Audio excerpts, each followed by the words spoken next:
is going live on the CARICOM YouTube channel. So you kindly check and let me know.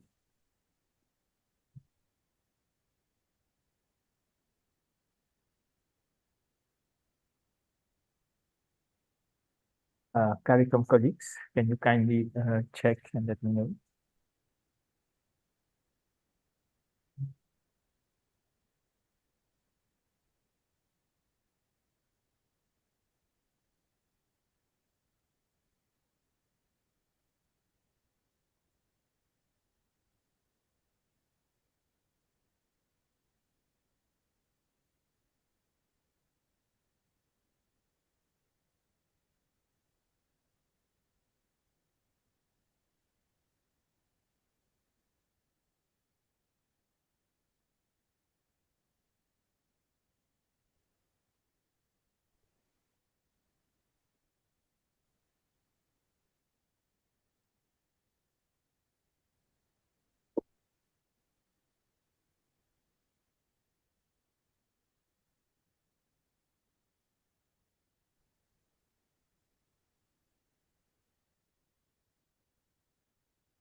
Oh, where's my paper? Face looks rather sweaty.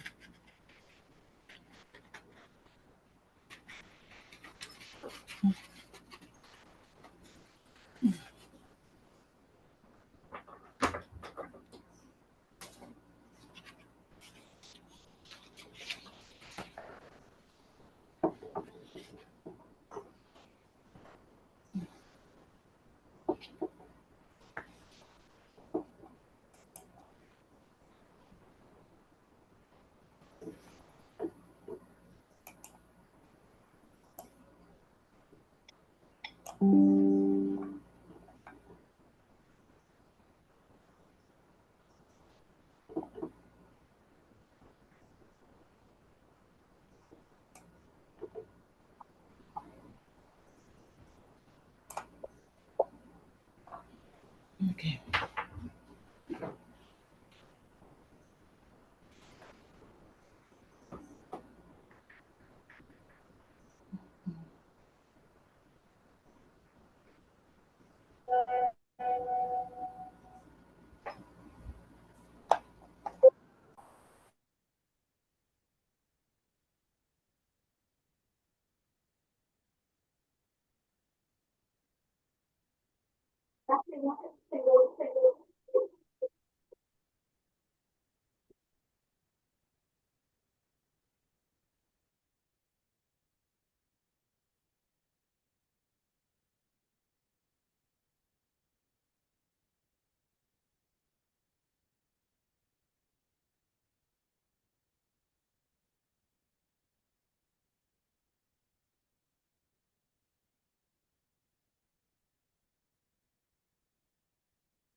Um,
Together with Dr. Asha, I'll be the call. Good morning and good afternoon, ladies and gentlemen. My name is Walter Kasempa. I am representing the African Union Economic, Social, and Cultural Council, and I'll be one of the moderators for today's event. Now, before we begin, I would like us to have a very important part in our program, which is listening to the anthems of the African Union and also the anthems of the African Union and CARICOM. So I'd like to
Uh, Good morning, good afternoon.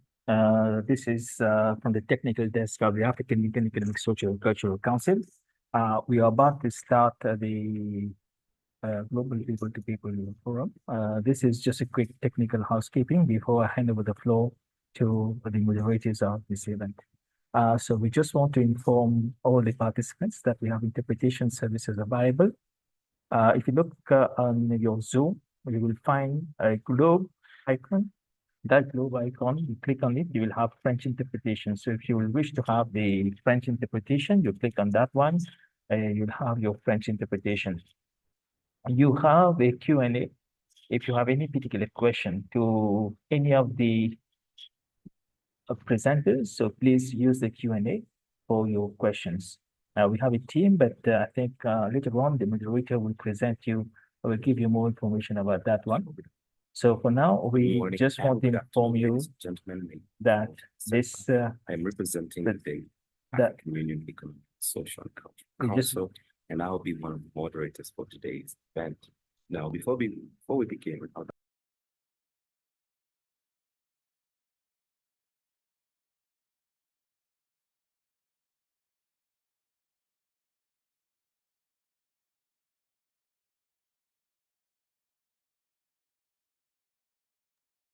so you had some technical glitch, but I think that is sorted out.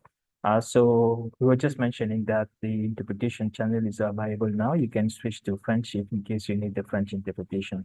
So with this, I leave the floor to the two moderators of the session, Dr. Asha Kambon and Mr. Walter Kasemba, to take you through this fourth Global Africa People to People Forum.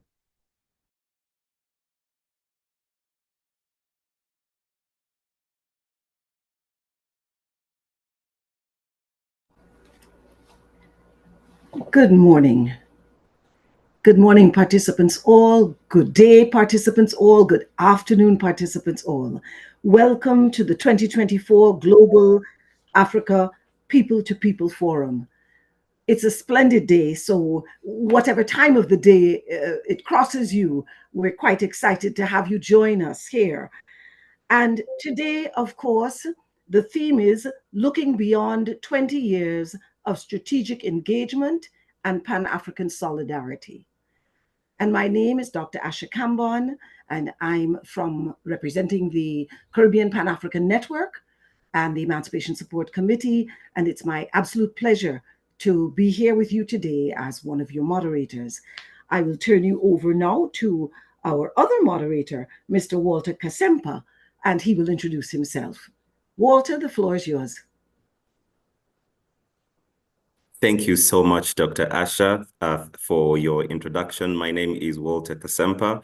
I am representing the African Union Economic and Social Cultural Council, and it's such a pleasure to be part and parcel of this particular event. I hope you are all excited as we are about this very critical matter that is going to reflect on the past of our people and also deliberate on what the future holds. So to begin with, before we delve into the nitty-gritties of this discussion, I would just like to cue to the technical team to play the anthems of the African Union and CARICOM respectively. Techno team.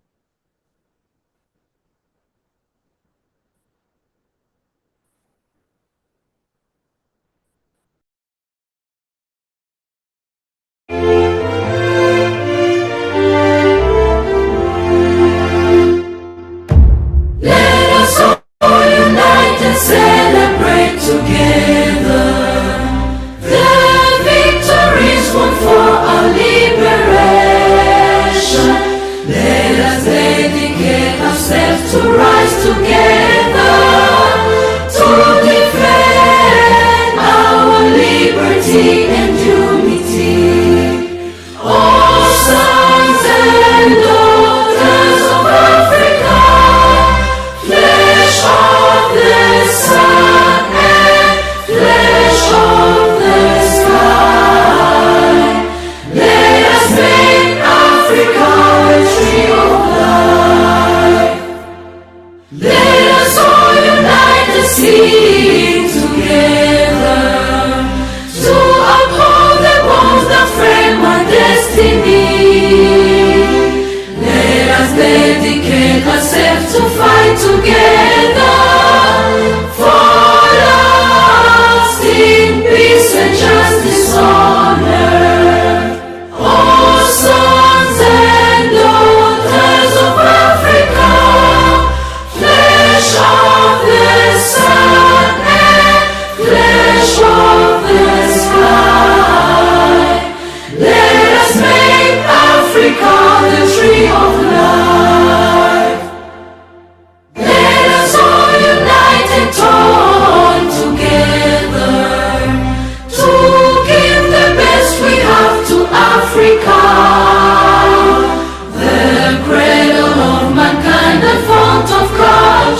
distant lands our forefathers came, some seeking adventure, some bound in chains. Through battles waged and fought, through victory and pain, by test of their courage, our freedom was gained. In homage to those gone before us, the heroes of lands in the sun, we vow to join hands and to focus on building one Caribbean. Raise your voices high, sing of your Caribbean pride. Sing it loud and strong, feel our hearts beat as one. Celebrate in song as we rise to heights where we belong. Sound the victory drum for CARICOM. Though great and diverse be our ethnicities, the bonds that unite us are stronger than these. We dine, we pray, we love, we dance and we play. We relate to each other, rest in your way. Today as a people united, determined and steadfast we stand. We look to a brand new horizon, the future now firmly in our hands. Raise your voices high and sing of your Caribbean pride. Sing it loud and strong, feel our hearts beat as one. Celebrate in song as we rise to heights where we belong. Sound the victory drum for CARICOM. Hele, hele, bravo, open you sing CARICOM. Leve, leve, wow, naki you drum CARICOM. Tabu ya tabu, awo, open you sing CARICOM. Leve, leve, wow. Raise your voices high and sing of your Caribbean pride. Sing it loud and strong, feel our hearts beat as one. Celebrate in song as we rise to heights where we belong. Sound the victory drum for CARICOM. Hele, hele, bravo, open your sting CARICOM. Leve, leve, wow, hele, hele, tabu ya tabu, awo, naki your drum CARICOM. Leve, leve, wow.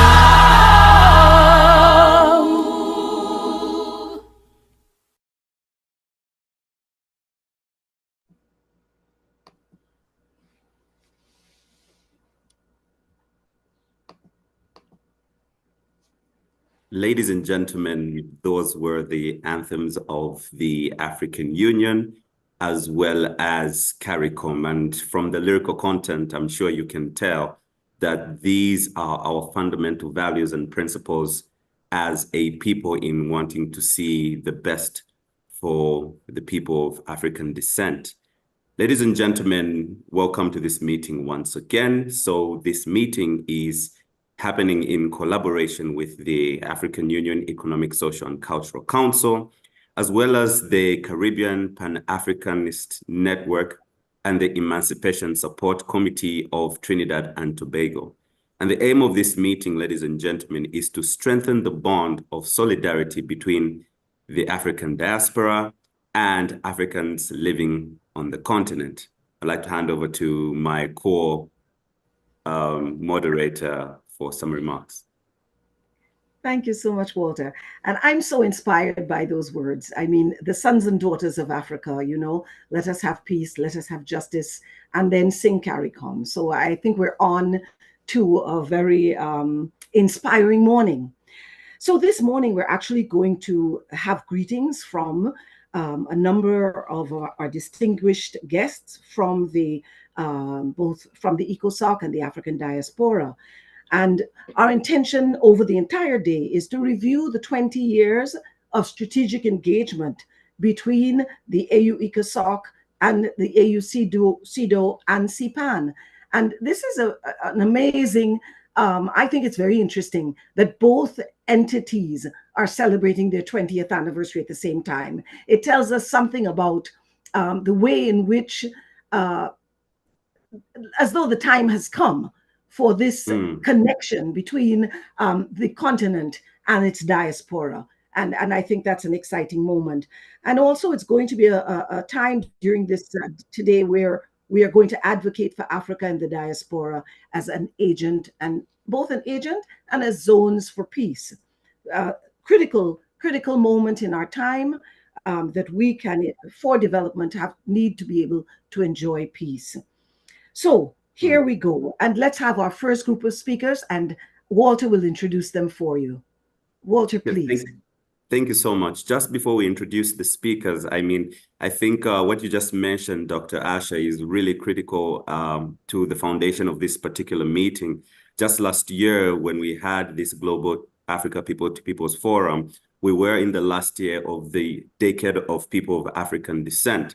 And I believe even in the future, the people of African descent hold the future of the world as we know it. And I think it's really important that we reflect on that even as we delve into this very, very important discussion. This discussion is being held today on Thursday, 12th September 2024. And we are going to have some exciting speakers on the platform today. I'm really glad that we have a number of representatives representing the African Union Economic, Social and Cultural Council, as well as CARICOM itself. So to begin with, I would just like to invite on the floor Dr.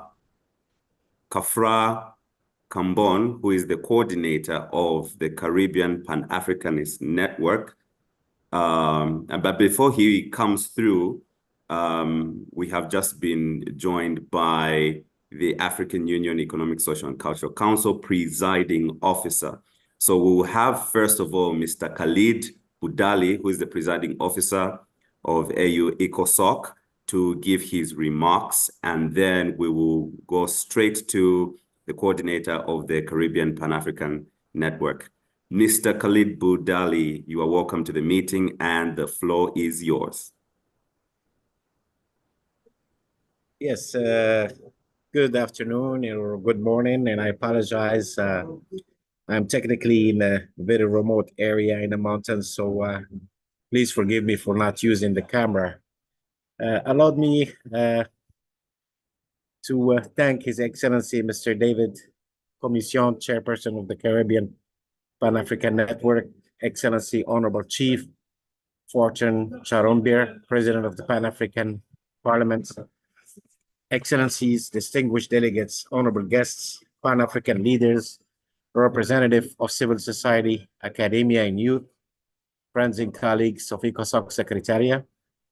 It is with a profound honor that I stand before you today at this esteemed gathering, the 2024 Global Africa People to Peoples Forum, as we convene under the guiding theme, looking beyond the 20 years of strategic engagement in Pan-African solidarity. We not only commemorated 2 decades of visionary leadership and collaboration between the African Union ECOSOC and the Caribbean Pan-African Network, but we also renew our collective commitment to building a shared future rooted in peace, prosperity, and unity for all African people, and very particularly our diaspora and African descendants. even abroad. This forum, hosted as an integral part of the annual Pan-African Festival of Trinidad and Tobago, represents a crucial platform for dialogue, partnership, and strategic action.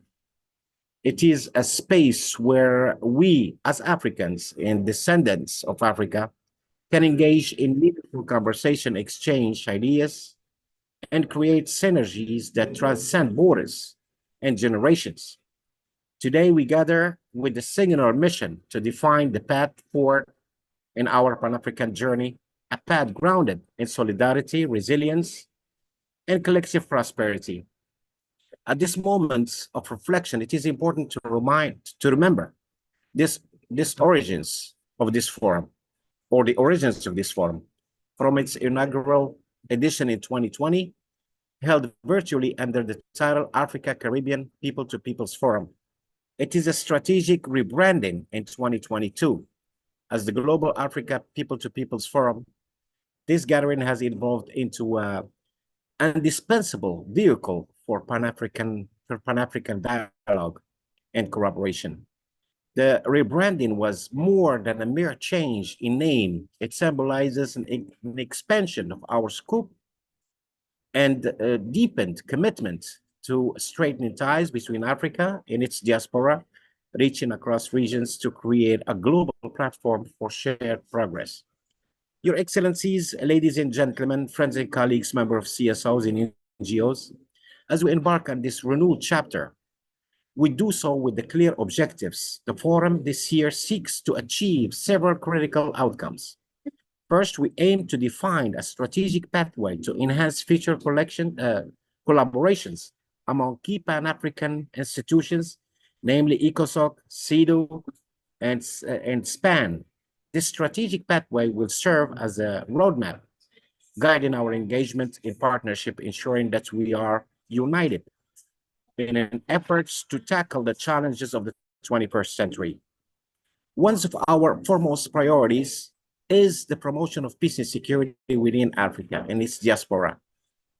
In today's volatile global landscape, the call for peace is more urgent than ever.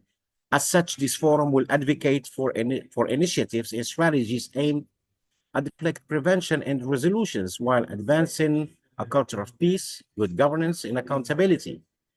These are not just an idea, they are essential pillars upon which the future of Africa must be built. Through dialogue and collective actions, we must reaffirm our commitment to peace building and governance, ensuring that African nations and their diaspora are well positioned to overcome the challenges of political instability, inequality, and underdevelopment. In this vein, we also place a strong emphasis on fostering economic partnership, economic development, prosperity, and sustainability are at the heart of our Pan-African agenda. We must continue to develop strategies to bolster economic cooperation, not just within Africa, but between Africa and its diaspora and between Africans and global. By stimulating economic prosperity in enhancing economic ties, we pave the way for long-term sustainability developments, investments in key sectors such as trade, agriculture, infrastructure, and technology must be prioritized as they will fuel our collective growth and deepen our economic integration.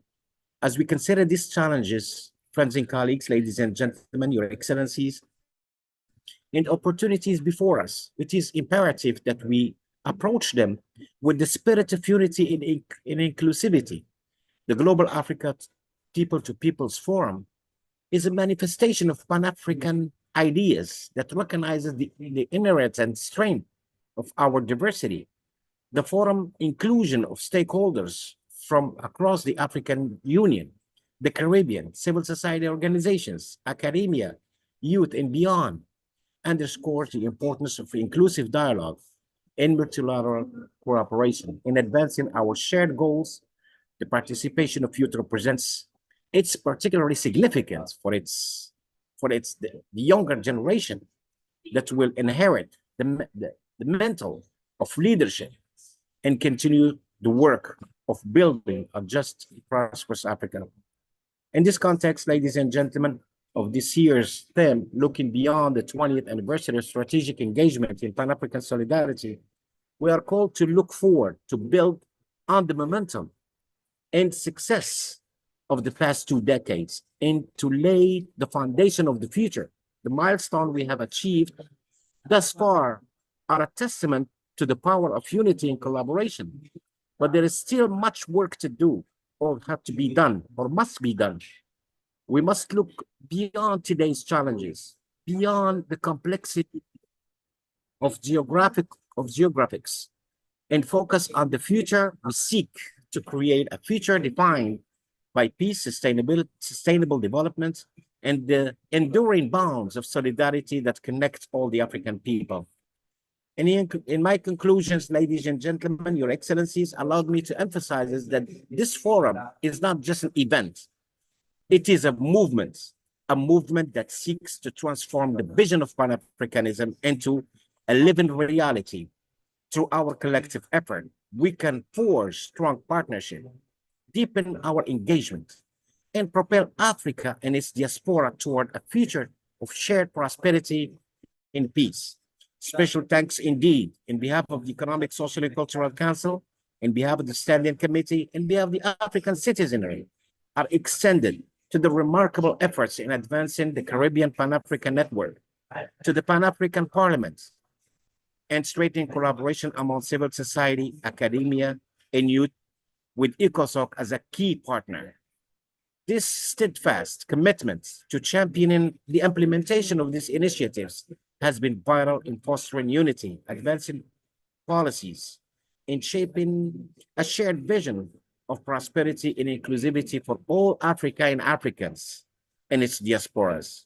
As we embark on this important journey together, let us be guided by the principle of solidarity, mutual respect, and a shared commitment to progress. The road ahead might be long and filled with challenges, but I know Africans, they are tough, they are ready. Through unity, we will overcome and drive. And I thank you very much. Thank you so much, Presiding Officer Khalid, for those remarks. Indeed, the road ahead is quite long, but we know Africans and we know the people of African descent and their drive, and those were inspiring remarks by the AU ECOSOC Presiding Officer, Mr. Khalid Boudali. Up next, we're going to have opening remarks as well from Dr. Kafra Kambon, who is the coordinator for the Caribbean Pan-African Network. Dr. Kambon, you are welcome to the floor.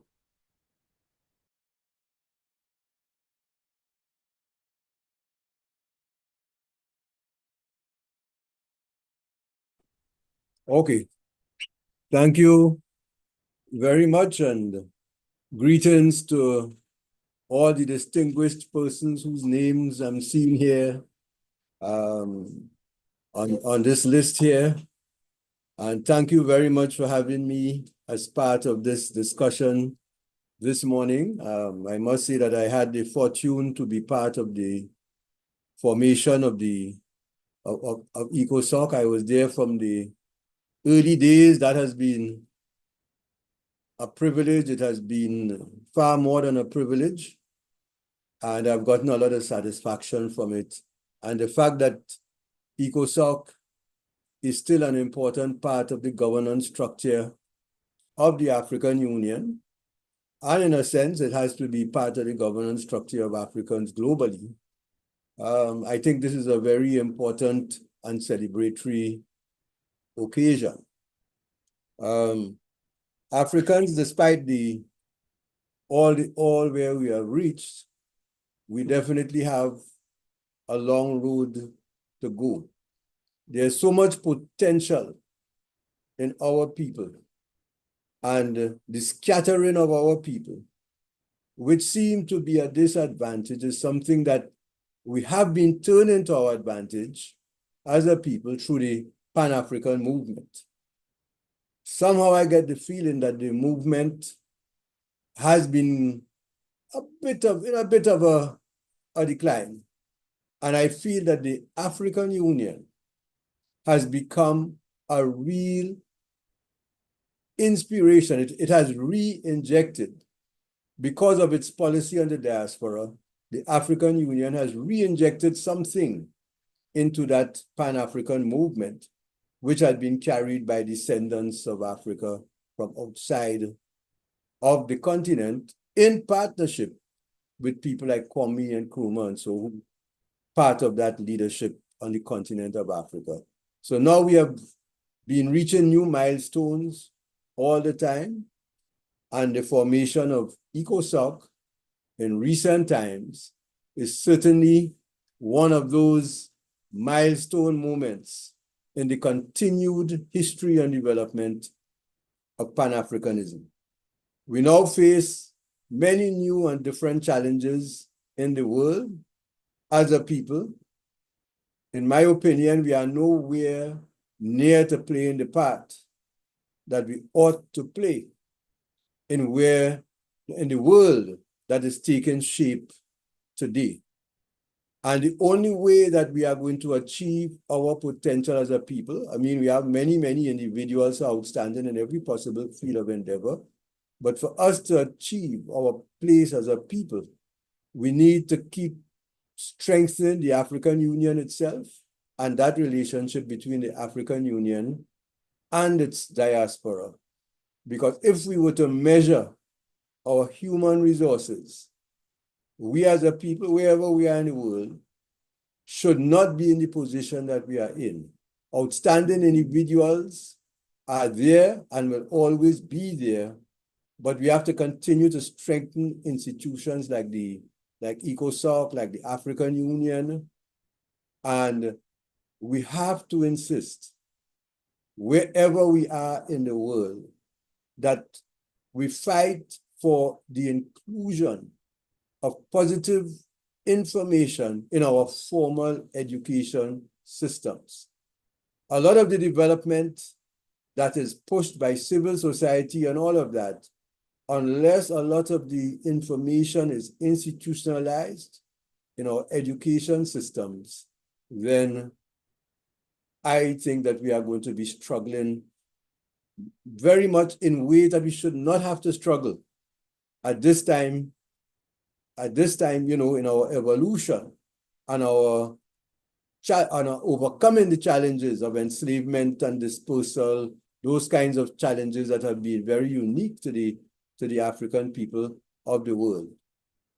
The African Union and ECOSOC have played an outstanding role in bringing us to where we are here today. It's the responsibility of all of us, in addition to what we do in our own national or regional environments. It is a responsibility of all of us to keep strengthening the African Union. That is the body that, you know, has the most presence, the strongest presence and potential in the African world, in collaboration with CARICOM and the other kinds of regional agencies, because normally these bodies are true, they have Africans as an important part of their constituency, but they can't look after, you know, exclusively specific African interests. And that gives the African Union, by its very nature, a very special role in this process. I have had the honor to be a part of ECOSOC and those, you know, those bodies of the African Union that have been inclusive of the diaspora. And I thank all those who gave me that privilege. And as long as I have health and strength, I will continue to play the part that I can within that continued development of Africa. And we look at the world taking shape today, and now more than ever, we do need Pan-Africanism. Thank you.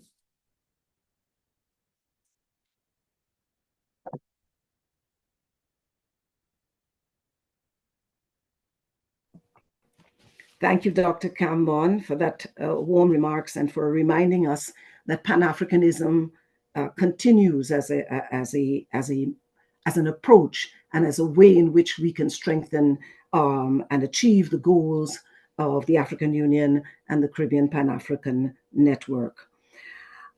We now have the Honorable Chief Fortuné Cherumbe, President of the Pan-African Parliament, to give his opening remarks. Chief Fortuné, the floor is yours.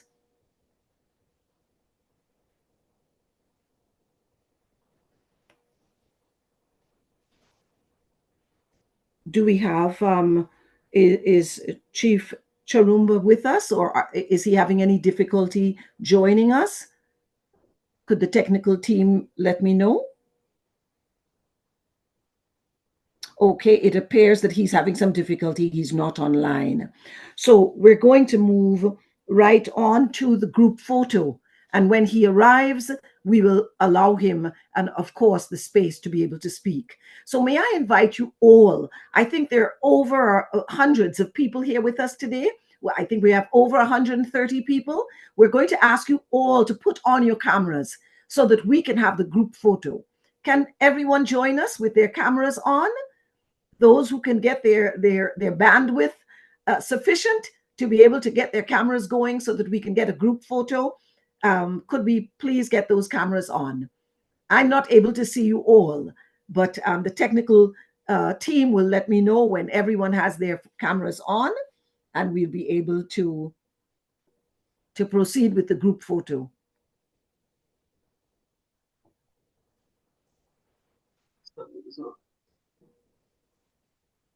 Can we give everyone a few moments to get their cameras on?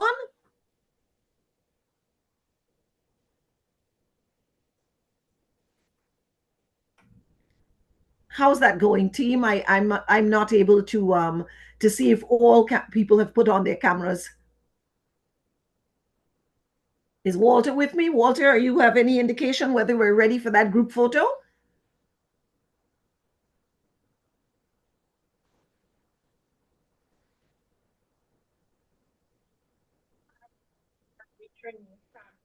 We have just a few more participants, so colleagues, please kindly turn on your camera so that we can take the photo and then proceed with the program.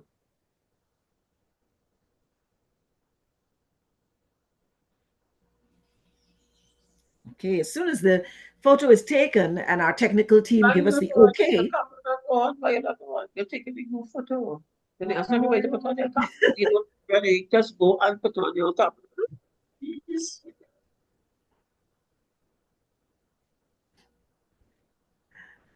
Have we got all the, as only panelists can put on their cameras? Okay, so apparently only the panelists will be able to put on their cameras. So can they please do so that we can have the group photo?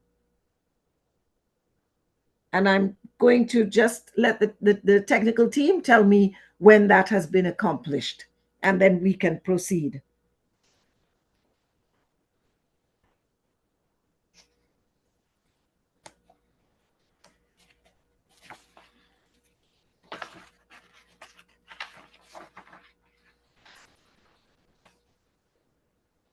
Okay, I think we're good to go.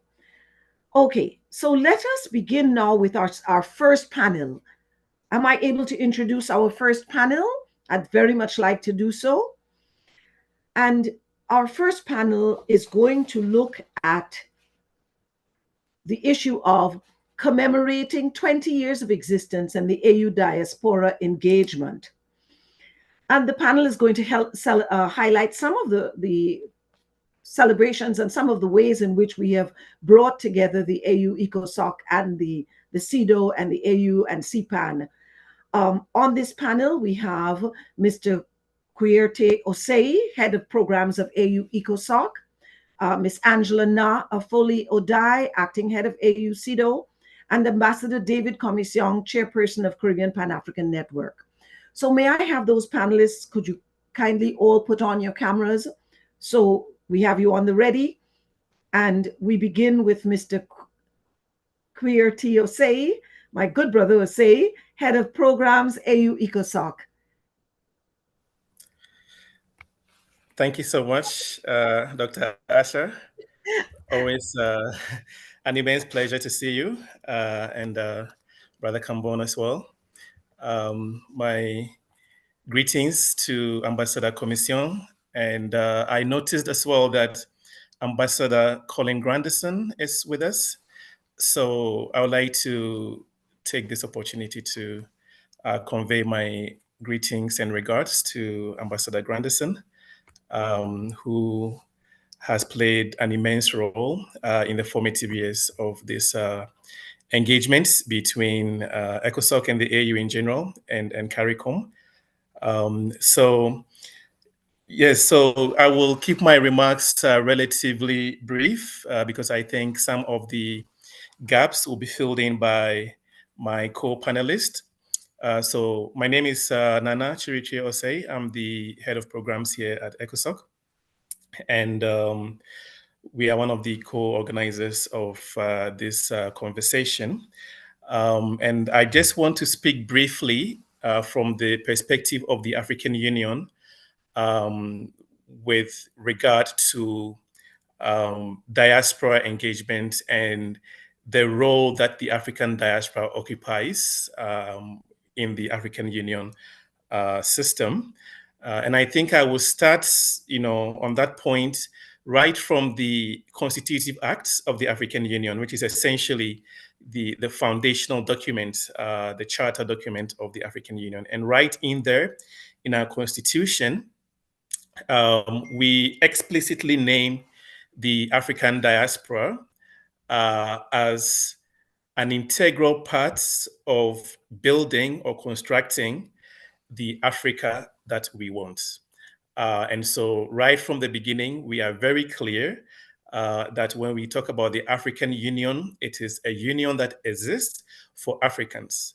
And when we say Africans, we do not limit or constrain that term to people who are living specifically physically constrained to the continent of Africa. We are very clear in all of our foundational documents in extending our African identity to our brothers and sisters who are outside of the continent of Africa by geography, but linked to the continent by history and by heart. And I think this importance that the AU attaches to the African diaspora as a constituency is really clear when you look at the number of institutional platforms and political mechanisms that the African Union has made available specifically for the purpose of fostering and boosting the engagement of Africans on the continent and in the diaspora.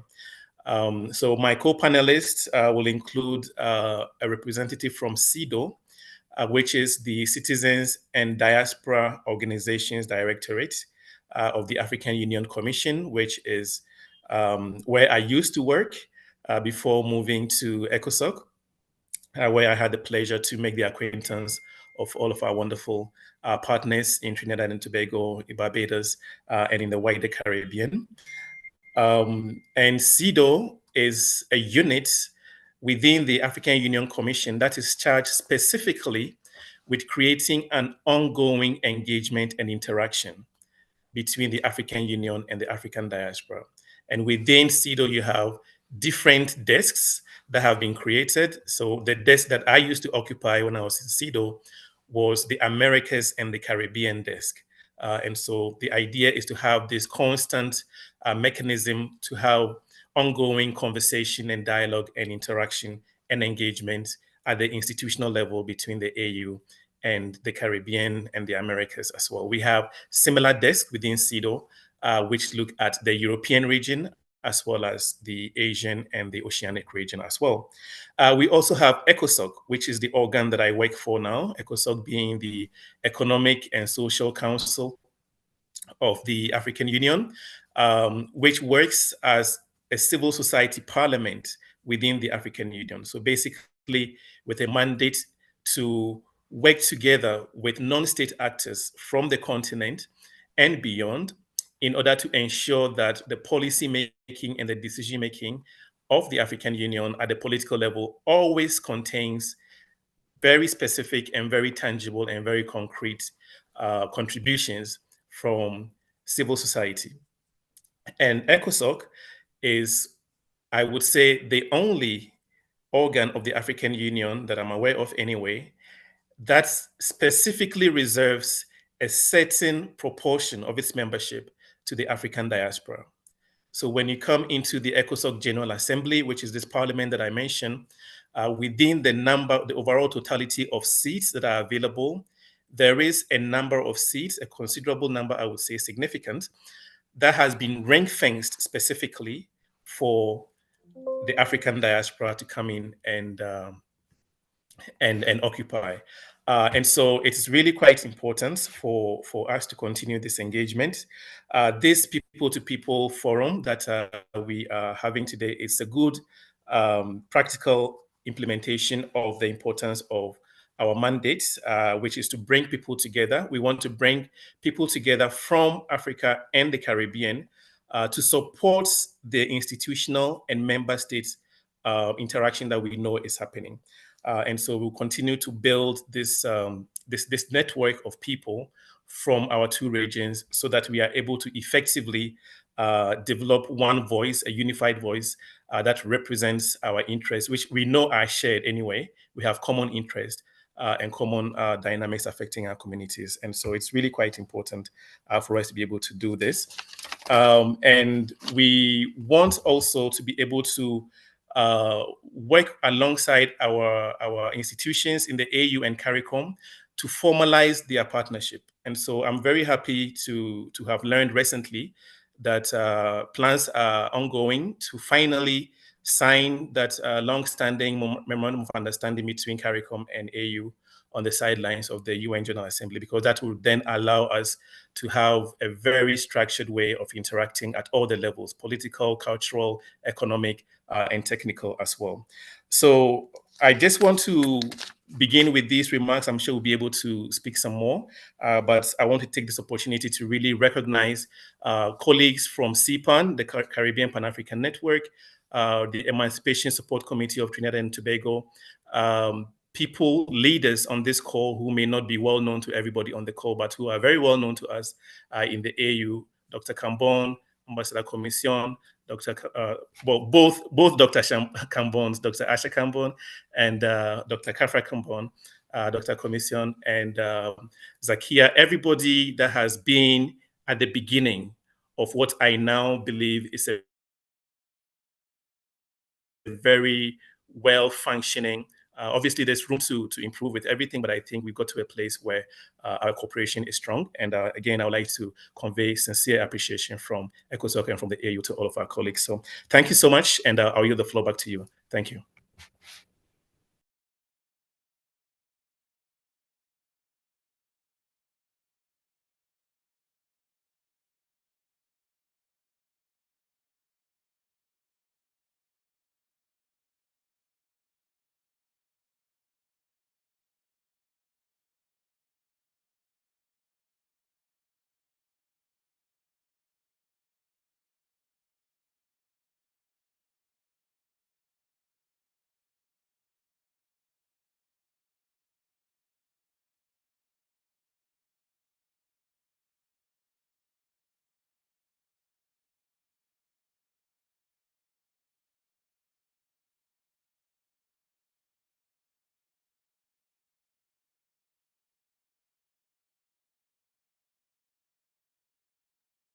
Thank you so much, Mr. Osei, for your wonderful remarks.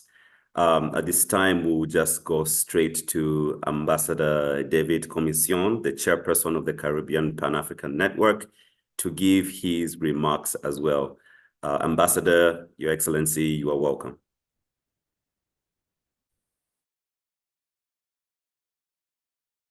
Thank you, Walter. Mr. Khalid Boudali, Presiding Officer of AU ECOSOC, Brother Kafra Kambon, Coordinator of CPAN, and Brother Osei, Sister Angela Na Afoli Odai. Ladies and gentlemen, brothers and sisters, members of the global African family. Good morning, good afternoon, good evening, wherever you are in this world.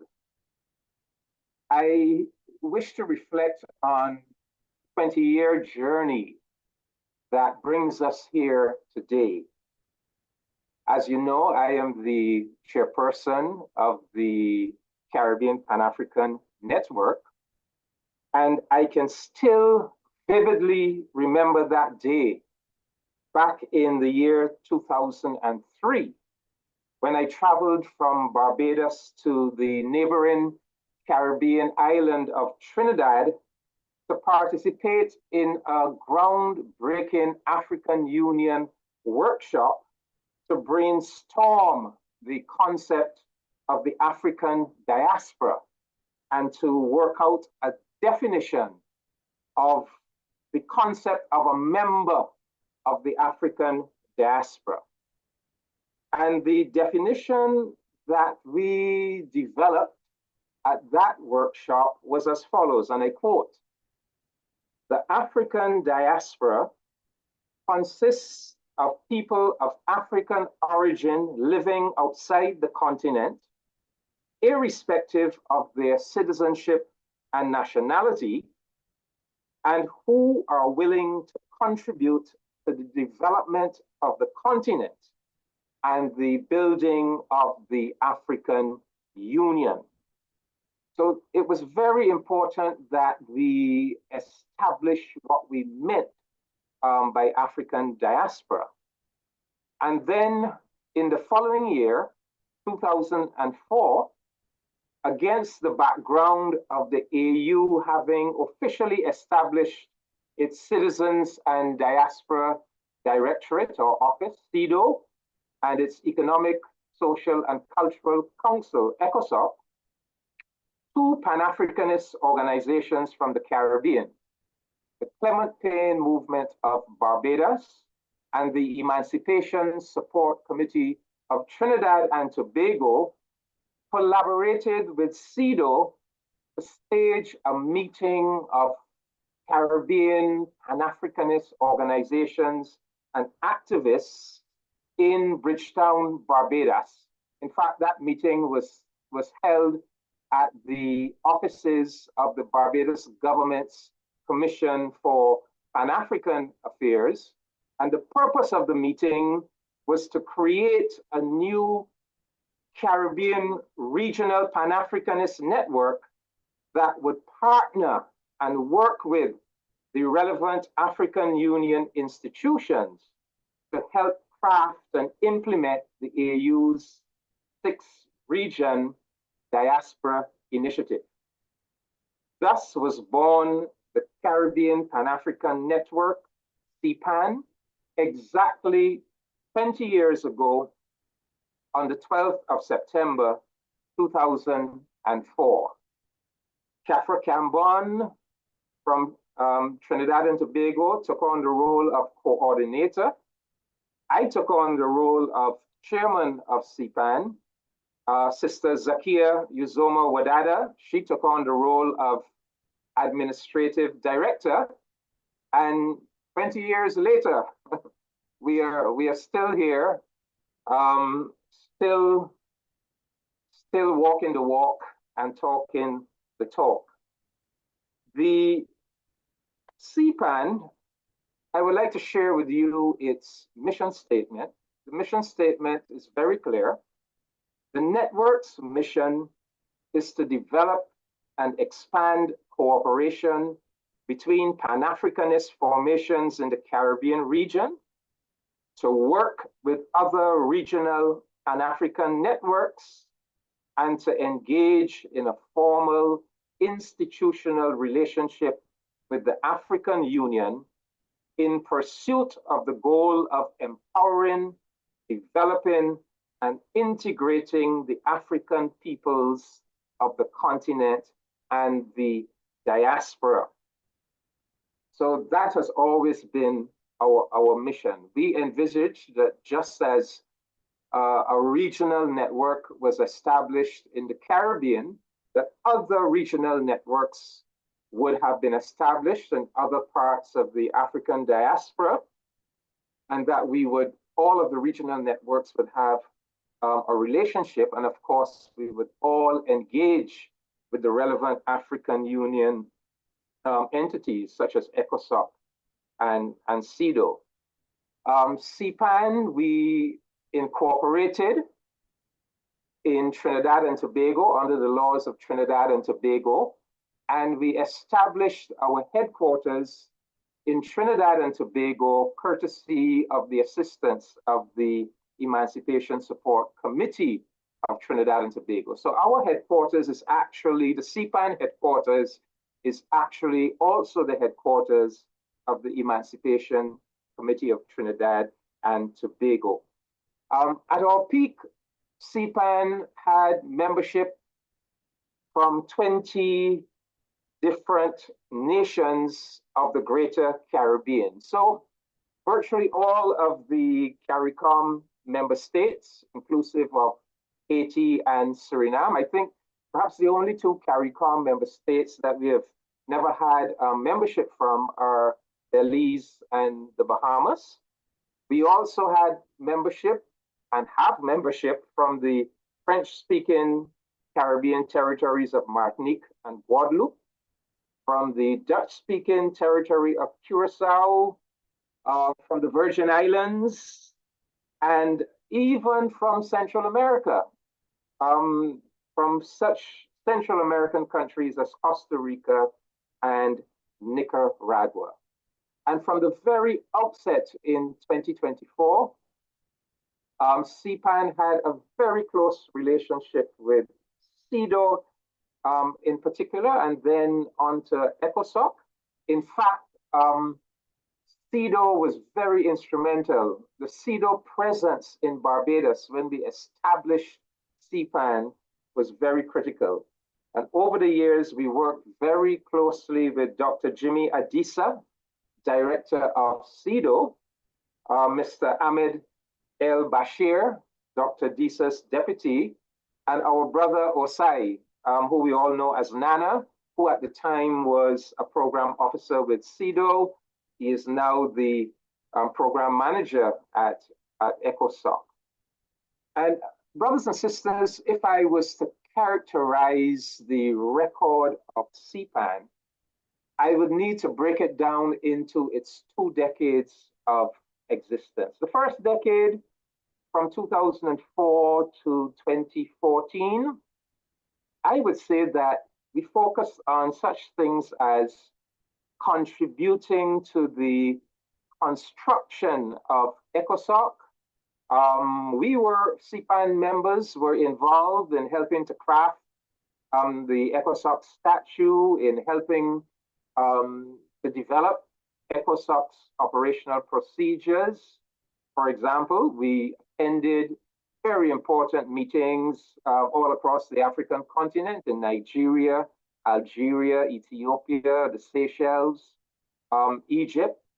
Our membership was also very much involved in representing the diaspora on the ECOSOC General Assembly, and we did so as ex officio members selected by the chair of the African Union Commission. So because in those early phases, all of the statutory procedures for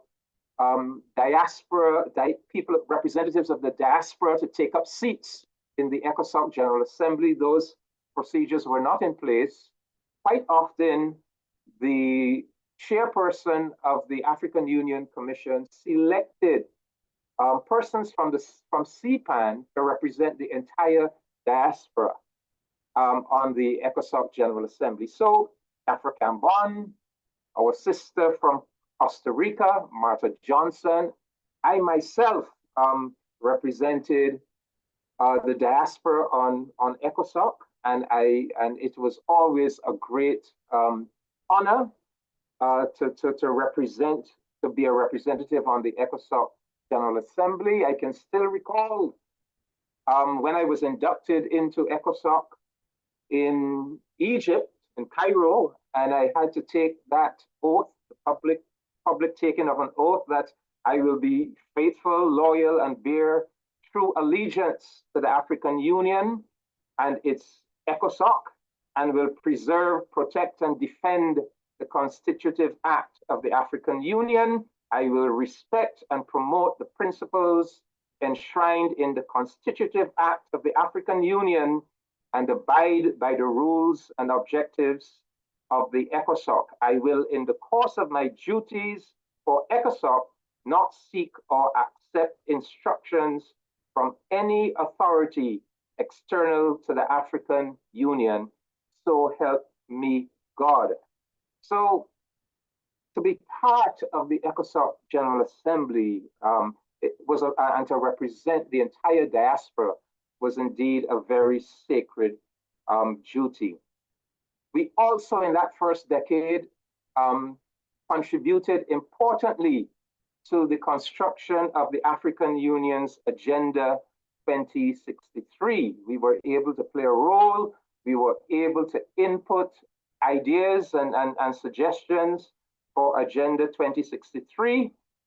And at home here in the Caribbean, CPAN played a very important role in championing the cause of reparations, engaging in education and activism, popularizing reparations within the Caribbean, and encouraging and pushing the governmental leadership of CARICOM to take up the reparations cause. CPAN pushed very hard for that fundamental decision that the CARICOM heads of government made in 2013 to establish a reparations campaign and a CARICOM reparations commission. We also produce Pan-Africanist educational material. I myself have, over those 20 years, produced no less than 10 Pan-Africanist publications, and we utilized the annual Emancipation Festival of Trinidad and Tobago as a location for annual high-level and people-to-people engagements between Africa and the Caribbean.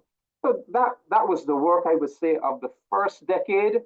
The second decade, 2014 to 2024, having accomplished a CARICOM embrace of reparations, we then turned our attention to helping to reintroduce the reparations cause to Africa.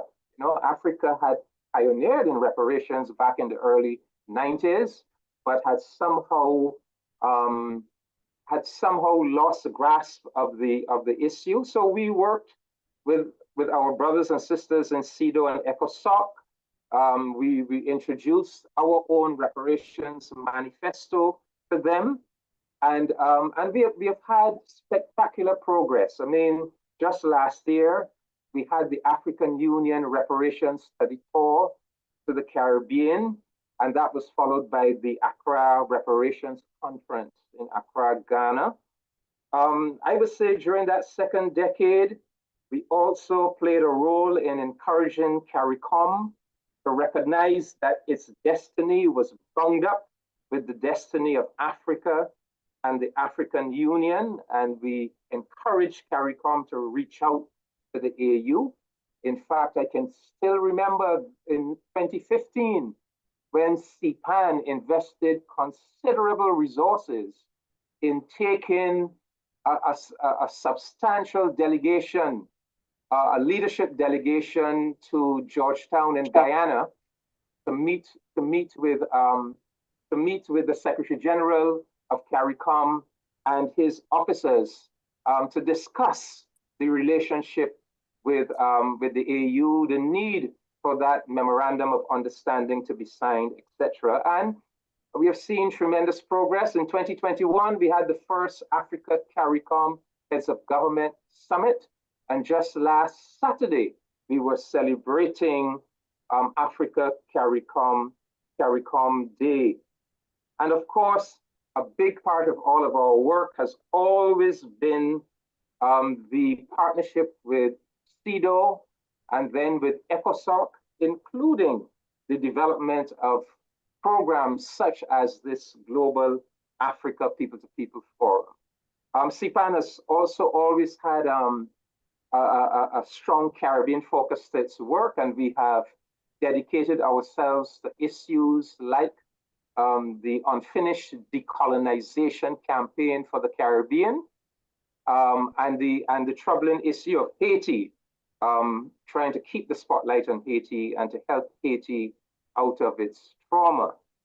So, brothers and sisters, 20 years of solid work, and I would like to reflect that there are a number of outstanding CPAN leaders who gave so much and who joined the ancestors during that 20-year period. And I would like to acknowledge them this morning. I would like to call their names.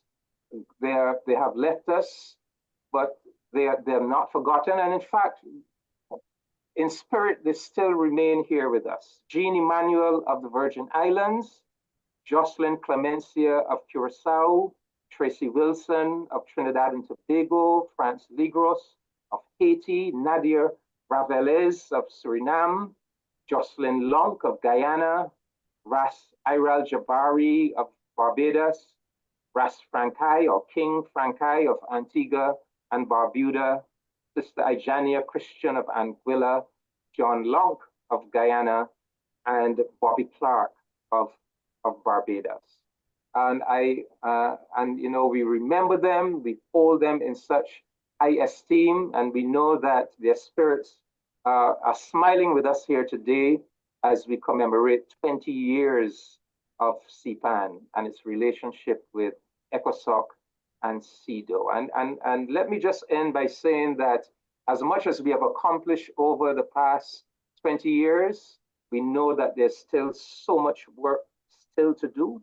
We know that we still have to fully operationalize the AU's 6-region initiative. We still have to get all of those regional diaspora networks established. We still have to ensure that all of the ECOSOC assembly seats allocated to the diaspora are filled by legitimate representatives of the diaspora. We still have to populate the ECOSOC cluster committees and other relevant AU bodies with representatives from the diaspora. And we still need to build our regional CPAN network. And those of you in the Caribbean, those organizations and activists that fit the definition of a member of the African diaspora, persons of African origin, but committed to building the continent of Africa and building the African Union, we encourage you to reach out to CPAN, either apply for CPAN membership or to support CPAN. And there's still a very unfinished agenda for us in the Caribbean. CPAN wants to see all of our Caribbean territories become independent. We want to see them become republics, move away from the British monarchy. We want to establish annual African study tours to African countries. We want to do a lot more in our educational system to make sure that African studies are not marginalized. We want to see the African Union establish an embassy in CARICOM, and CARICOM likewise establish an embassy on the African continent. So there's so much work to be done, but we can be satisfied that we have achieved 20 years of accomplishment. We have established a very strong relationship with ECOSOC and CEDAW, and that we are now poised to go on to accomplish that entire, thus far unfinished agenda. Thank you, ladies and gentlemen. It's been a pleasure speaking to you this morning.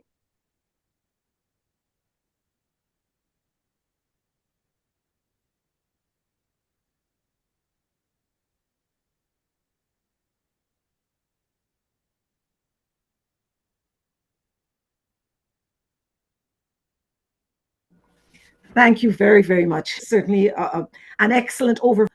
Discussing the commitment of our people over the years and the hard work that has been put in to allow us to arrive where we sit now, where there is this excellent connection between the African diaspora and CPAN and the ECOSOC. So we really thank you for that. We're going to have actually now a video from a brother, Mikel Zulu, who is going to present some cultural performance for us, because we understand strongly that the links are not just at the intellectual level, but they're at the level of our culture and our deep appreciation of each other's work. Please, the technical staff, I ask you to let us have the video of Mikel Zulu. Greetings from Lusaka, Zambia, in the heart of Africa. This is Michael Zulu, and I'm excited to join you at this year's Global Africa People to People Forum. Yeah, I'm gonna do a song for you called Warrior Roots. You got to know your roots. Yeah! Ancient of days, queens of Africa. Miju yamu Africa. I'm blessed by Africa. Africa, the spirit of Africa, queens of Africa. She's melanated, emancipated, once rejected, now celebrated. She's liberated and educated, once humiliated, now elevated. She's the roots, she's the roots. The roots of the African warrior. She's the roots, she's the roots. The roots of the African kings and queens. She's the root, she are the root. Oh, root of the African kings and queens. Roots, she's the root. The roots of the African warrior.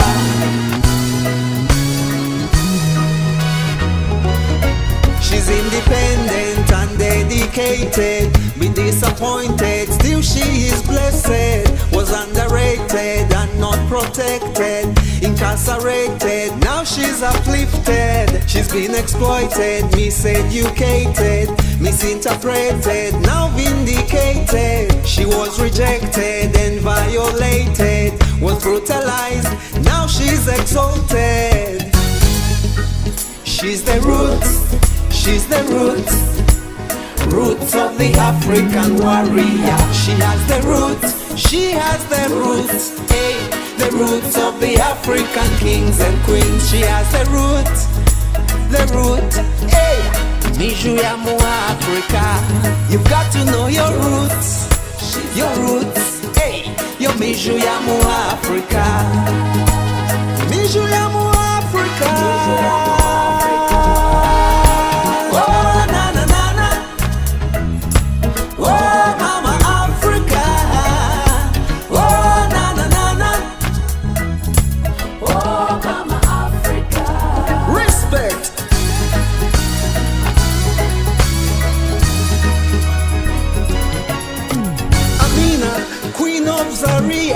Empress Kandeke of Ethiopia, Makeda, Queen of Sheba, Ya Asantewa of the Ashanti, Nefertiti, Egyptian Queen, Nandi, the Queen of the Zulu, Queen Arewilo of Somalia, Princess Emma Bakaishonga, Nabagereka of Buganda, Nakatindi, Princess in Zambia, Queen Aminata of the Hausa, Cleopatra, mighty Queen of Egypt. Yeah. Oh, na na na na.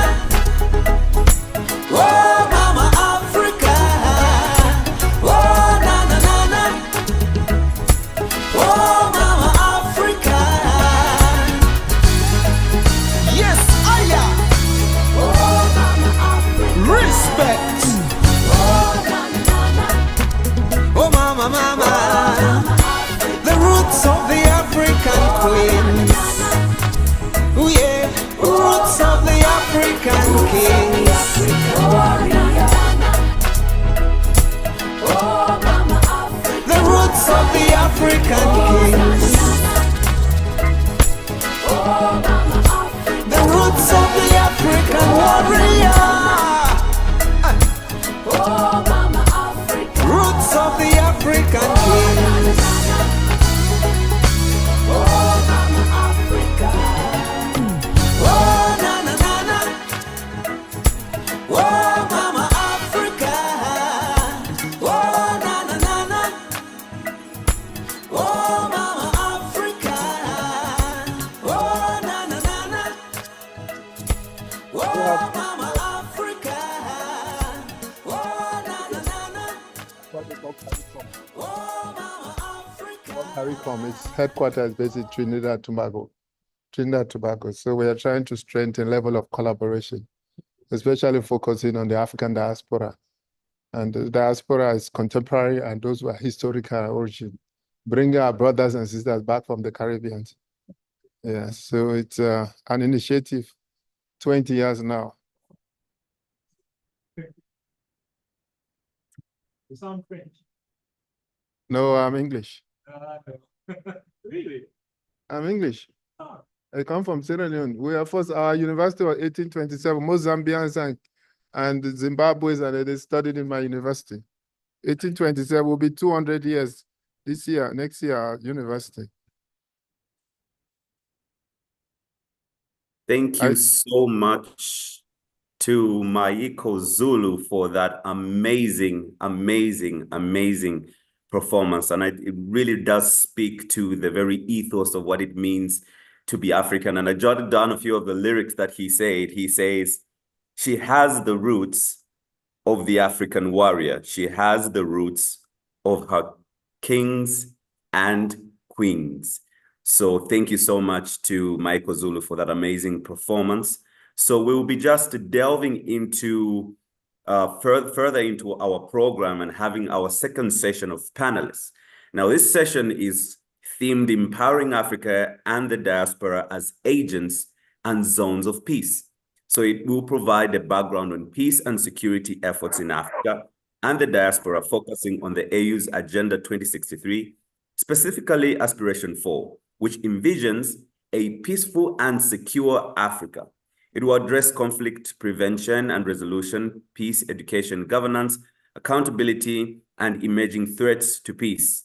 This session will also explore the AU's strategies for peace and security, specifically through the African Peace and Security Architecture, popularly known as the APSA. And it will also delve into ECOSOC's role in operationalizing APSA from a people or citizen-driven perspective. This panel will uncover as well CARICOM's implementation of the Zone of Peace initiative. And to help us delve into this particular theme, we have an amazing panel of speakers. We have Dr. Jonathan Sandy, who is the chairperson of the Peace and Security Cluster for ECOSOC. We were supposed to have Honorable Ralph Gonsalves, who is the Prime Minister of St. Vincent, but he will be represented by Dr. David Commission. We also have Mr. Mahmoud Kamara, who is the Regional Director of Africa and the Middle East International Fund for Public Interest Media.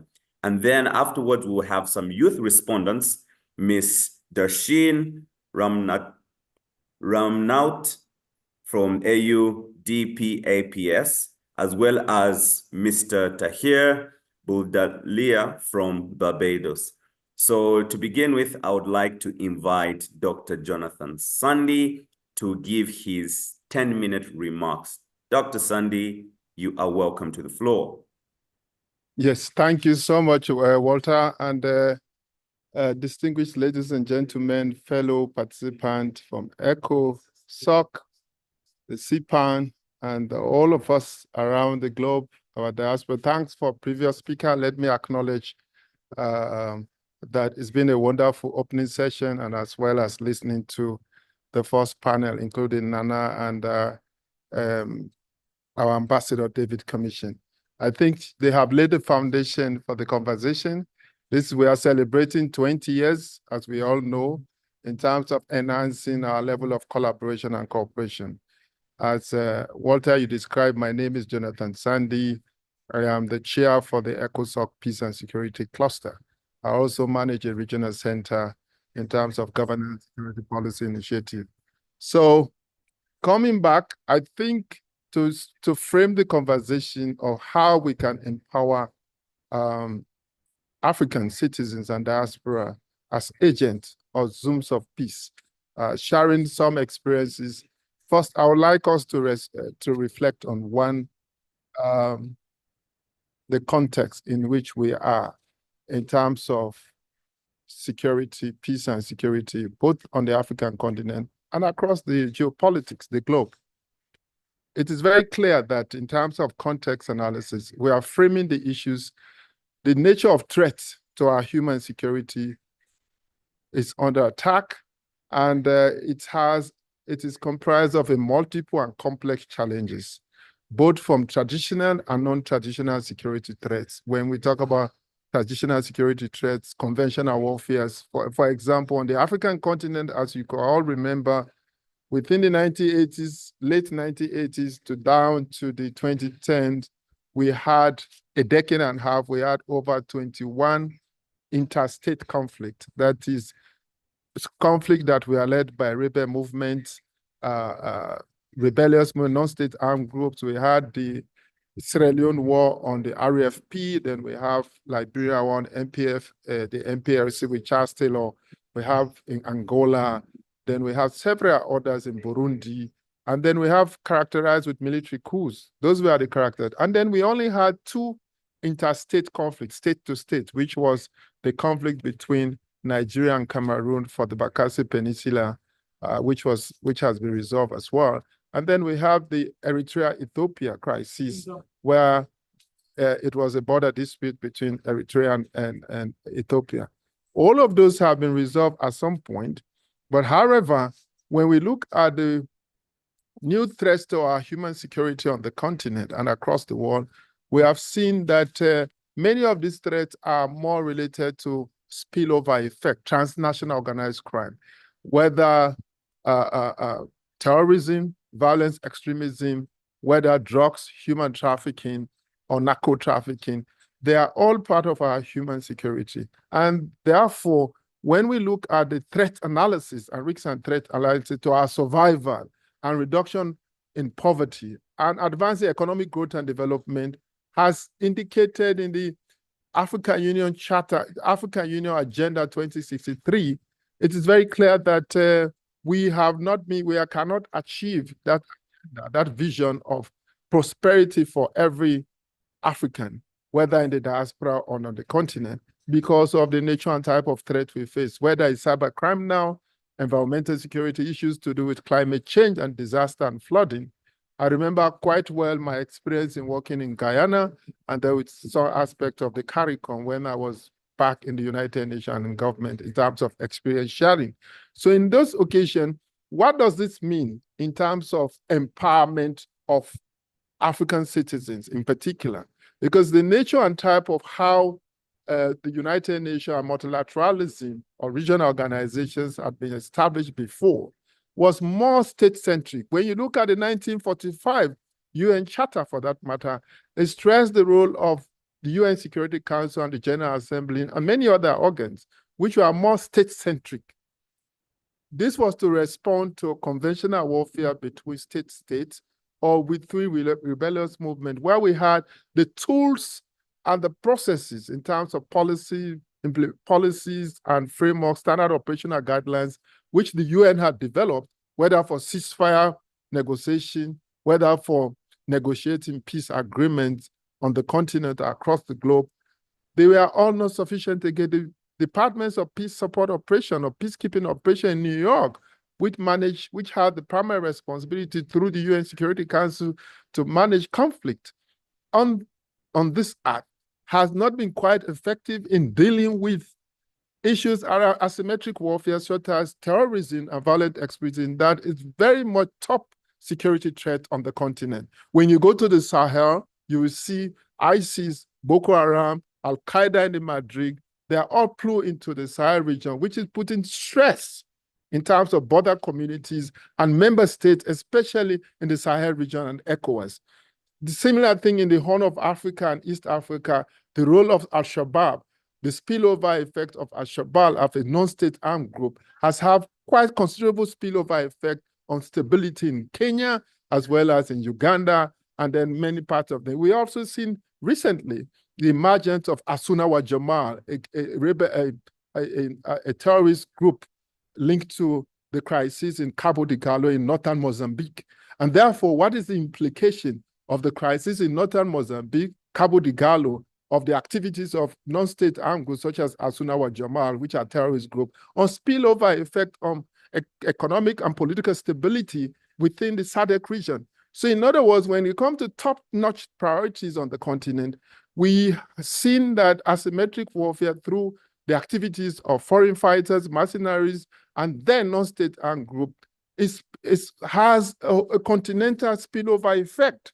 And therefore, when you look at that and also think about some of the actors, non-state actors such as mercenaries, which are not origin from Africa, how can then the Caribbean and African citizens and the diaspora cooperate in terms of reinforcement of the state-centric approach? That is where this discussion, this conversation. So in the nutshell, in the case of the ECOSOC, what we have been doing, essentially, as you know, ECOSOC has been facilitating through cluster meetings, through member state chapters, and then the secretariat. Thank God we have a functional secretariat now in Zambia, and I'm speaking from the secretariat today. The idea of convening power, the convening power where we have been convening specialized technical committees to understand the knowledge generation aspect and research on what these activities mean in terms of promoting aspiration 4 of the Agenda 2063 of the African Union 2063 agenda, which is essentially about promoting peaceful and prosperous Africa through the implementation of 3 strategic goals. So the question is, those 3 goals, which particularly goal number 3, which is about how do we strengthen the activities, the effectiveness of APSA, that's the African Peace and Security Architecture, to ensure that we mitigate the threats to our human security, is where the conversation is. There are a number of progress that the APSA implementation have done, which has taken place through, as we all know, the APSA itself is an architecture which has structures and institutions and processes interacting together. And some of these, there are 5 pillars of the APSA itself. We have the pillar number 1, which is the Peace and Security Council of the African Union. And then we have the Panel of the Wise. Then we have the Continental Early Warning System for analysis of our threat conflict prevention mechanism. And then we have the African Standby Force, which is really part of the agenda. Tomorrow we'll be having a conversation on 20 years again of the African Standby Force since it was established. Is it effective? Is it working in the interest to mitigate some of the threats I've just mentioned?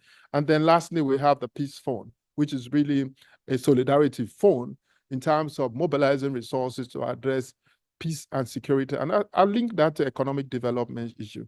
My take is therefore is that after the inception of APSA, number of progress have been made by the African Union through the support of civil society and ECOSOC. For example, the work we've done in Burundi, I mentioned Sierra Leone in terms of peace building effort, and then the ongoing conflict resolution and mediation through the implementation of the 2018 Revitalized Peace Agreement in South Sudan. A lot of work has been done. The AU facilitated work with REX like the IGAD in terms of building synergy and promoting human security and resolving the conflict in South Sudan. As South Sudan prepare for elections in December, we are heavily engaged into that, discussing, as I speak here, how can civil society together with the diaspora as an agent of change for peace reinforce the state-centric approach in terms of implementation of the Revitalized Agreement in South Sudan. When it comes to Sudan, Khartoum, we have also been engaged in facilitating cross-border cooperation in terms of women organization and youth, in terms of promoting, ensuring that the inclusion of civil society and women and youth, particularly in the peace negotiation process. It is proven difficult, but we believe that with the collective efforts of inclusive and responsive engagement of women and civil society, we should be able to promote those type of stuff. In a nutshell, the aspiration number 4, it's on course, but as Ambassador David did say, one of the areas where the gap as we move towards the looking beyond 20 years of the partnership and collaboration, how do we also help to promote and build synergies, ensure that we strengthen the level of collaboration and partnership in terms of mitigating both the nature and threat of our human survival, whether it's political, environmental, security related, so that we can all work together to mitigate those threats.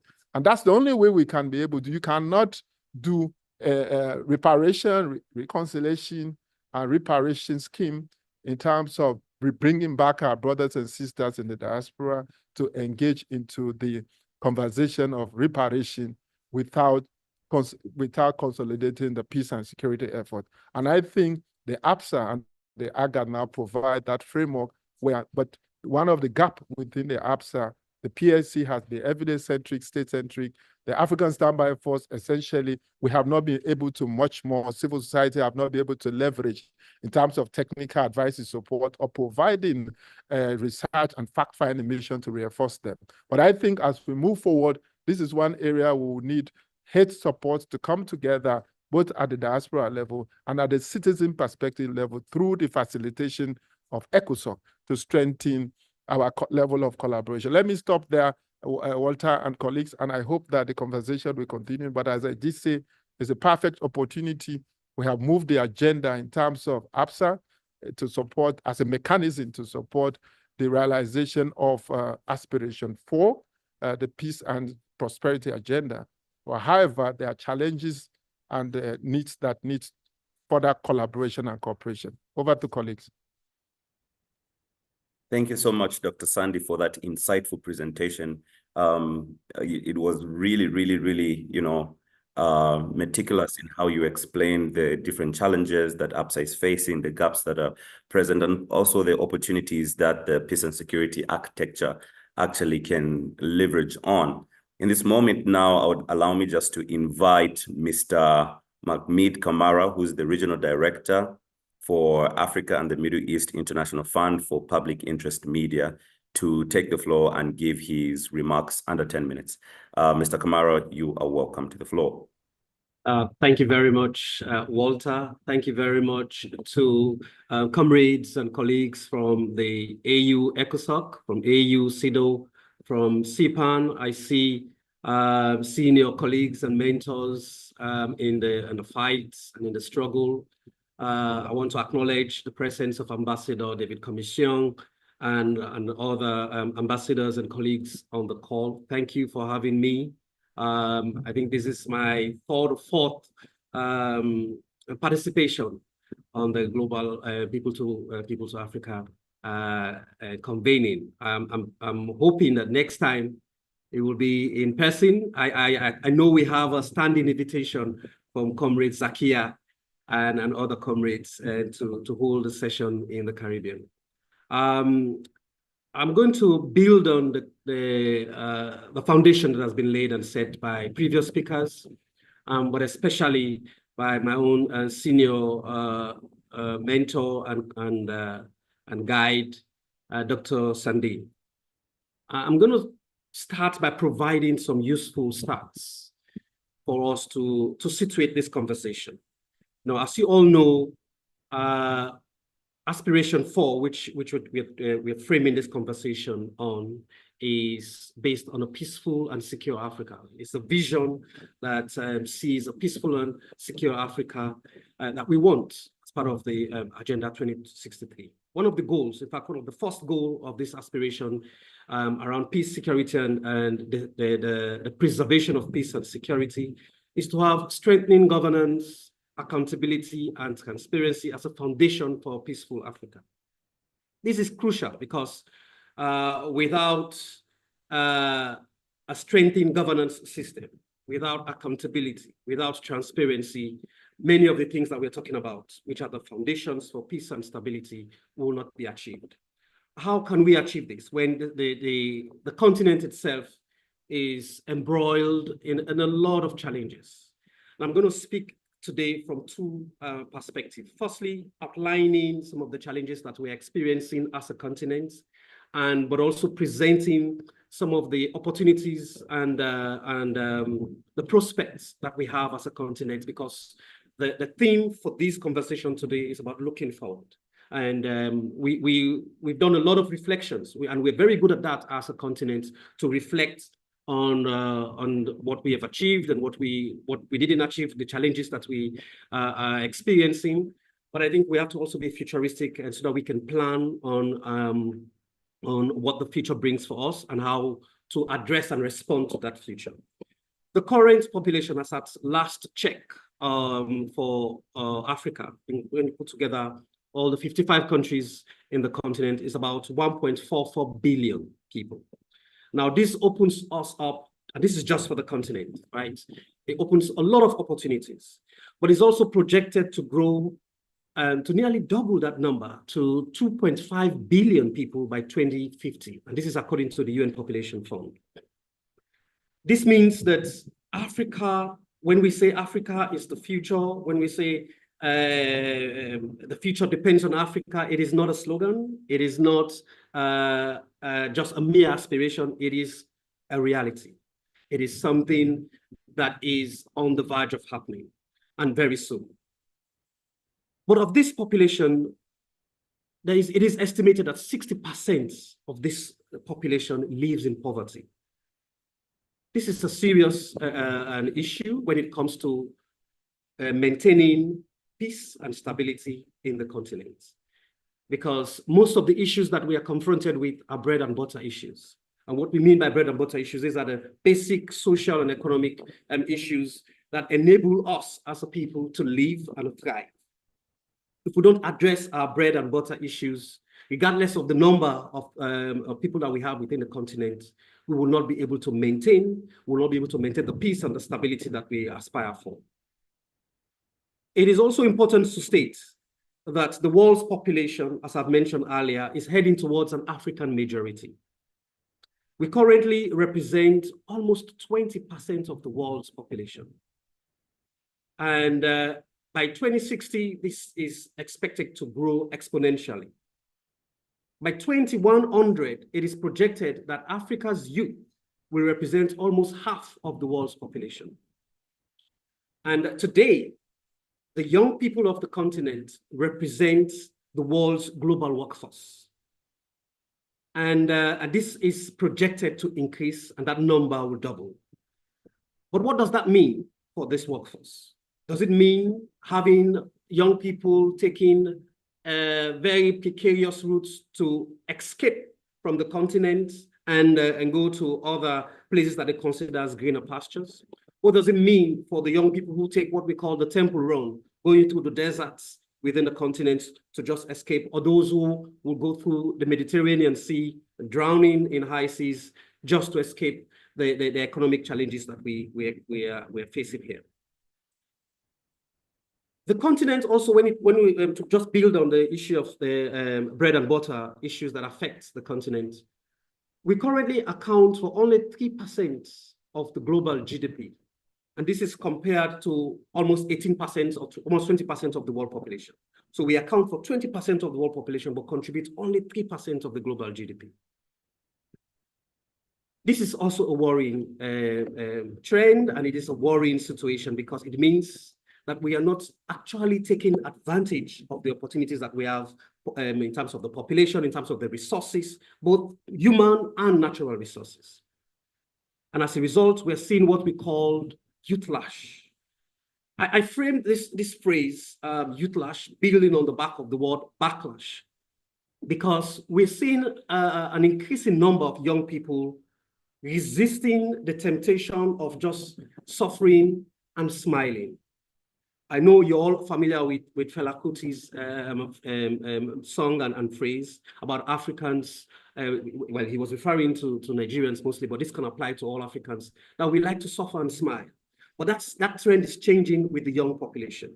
That trend is changing with what we now consider the Gen Z generation or population. We're seeing it in Kenya, what is happening. We saw it in Senegal. We saw it even during the Arab Spring in North Africa.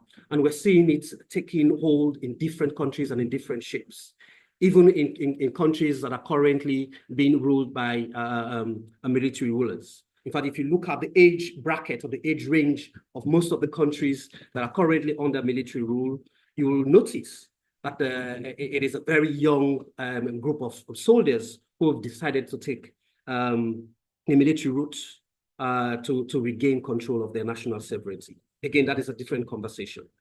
But the reason why I'm mentioning all of this is because we cannot talk about peace and security if we don't talk about the bread and butter issues that affect our societies and our communities.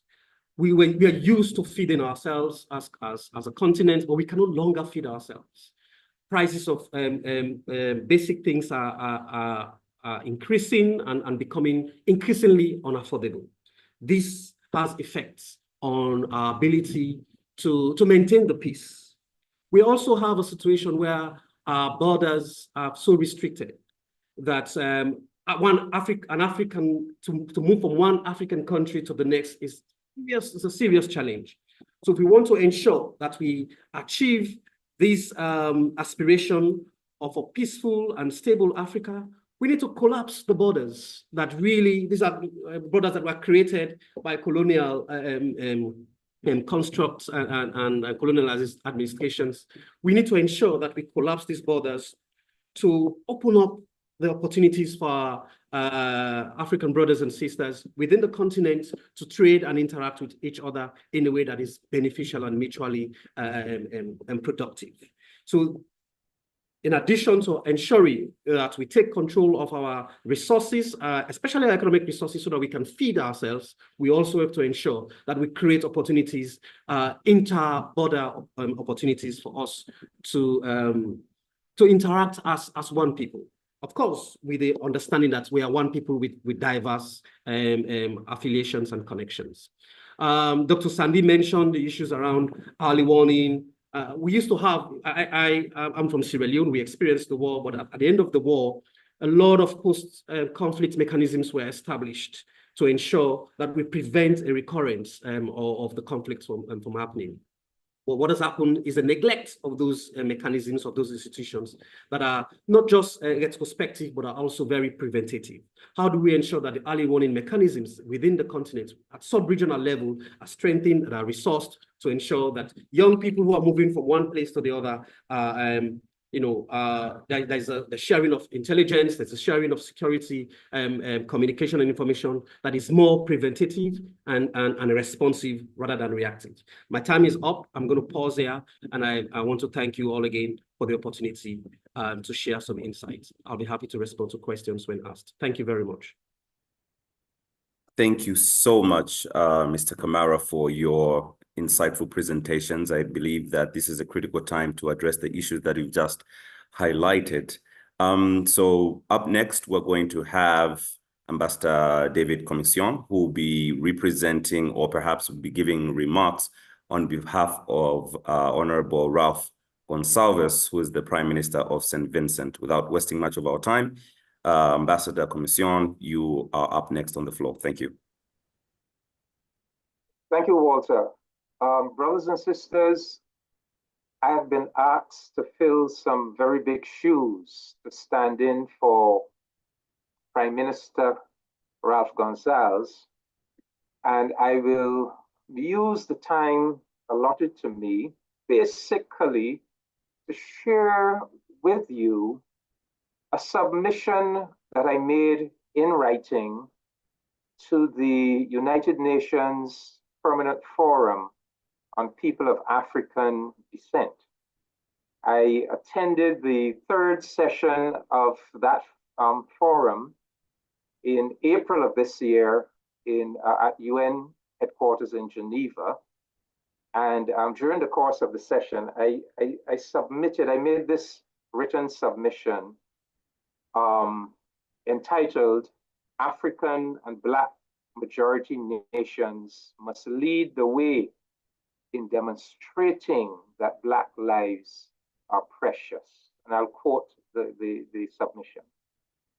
At the heart of the work of the United Nations Permanent Forum on People of African Descent is the notion that not only do Black lives matter, but that Black lives are precious.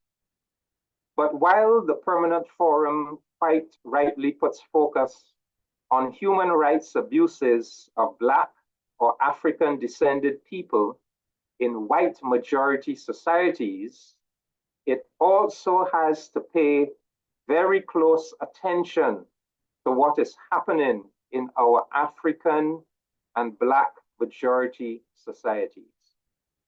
And the conflicts, the deadly, heartbreaking conflicts that have gone on sometimes for years and even for decades in some of our African and Black majority nations must be deprecated.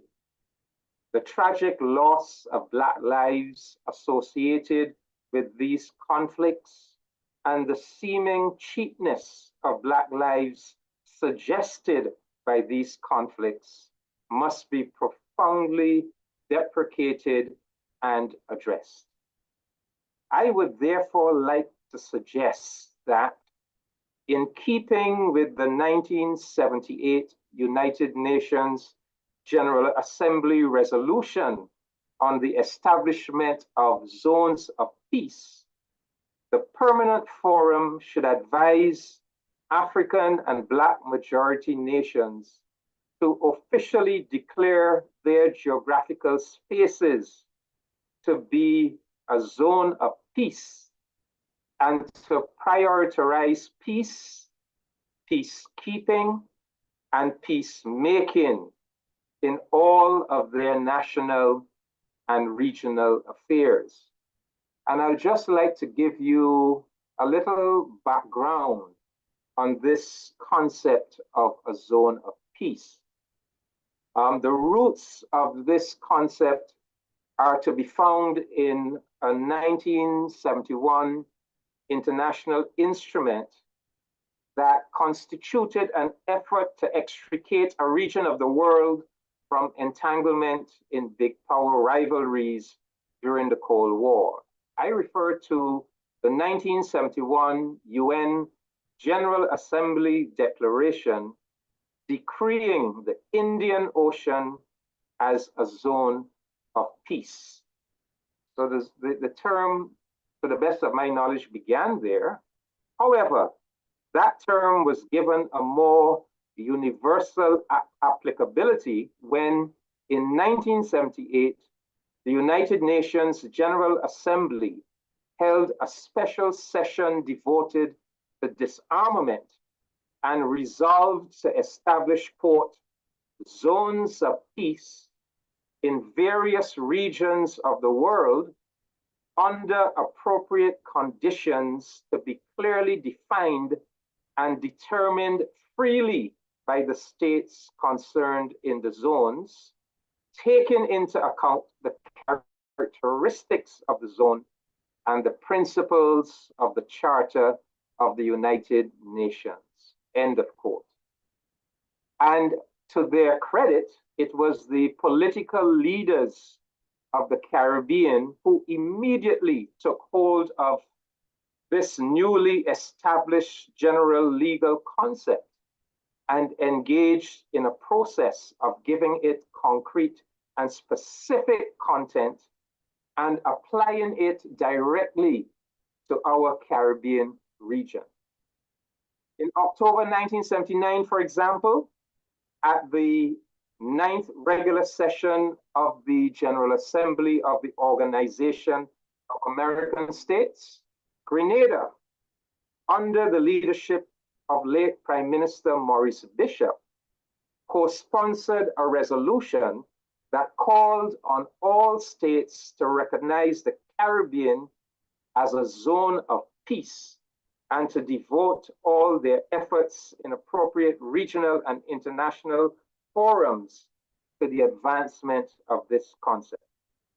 Subsequently, the Committee of CARICOM Ministers of Foreign Affairs, at their meeting in Grenada in 1981, reaffirmed their intention to have the Caribbean declared a zone of peace and established a working group to formulate measures to give effect to the zone of peace concept.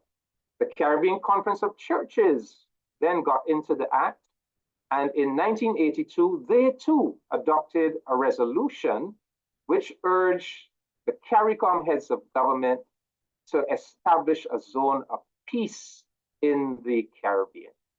And then in 1986, Prime Minister Errol Barrow, Right Excellent Errol Barrow of Barbados, in his speech to the CARICOM heads of government conference in Guyana, he emphasized that the Caribbean must be recognized and respected as a zone of peace. And finally, in the year 2014, our CARICOM member states joined together with other sister states of the community of Latin American and Caribbean states to issue the Havana Declaration, definitively designating our region a zone of peace in which the core principles of self-determination, non-intervention in the legitimate internal affairs of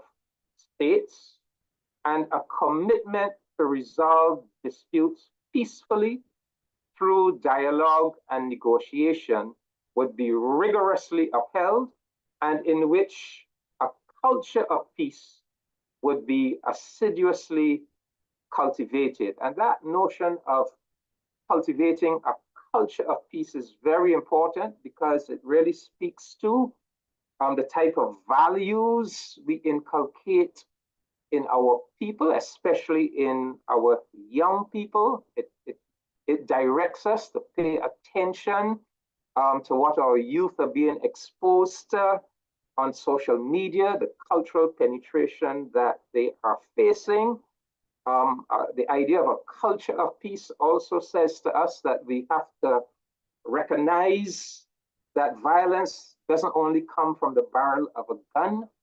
There's also social and economic violence. And just like a gun can scar and destroy human lives, poverty and lack of access to education and healthcare can similarly scar and destroy human lives. The culture of peace also says to us that our Caribbean, there must be no foreign military bases in our region. Our region must cultivate and promote peace and not aspects of militarism.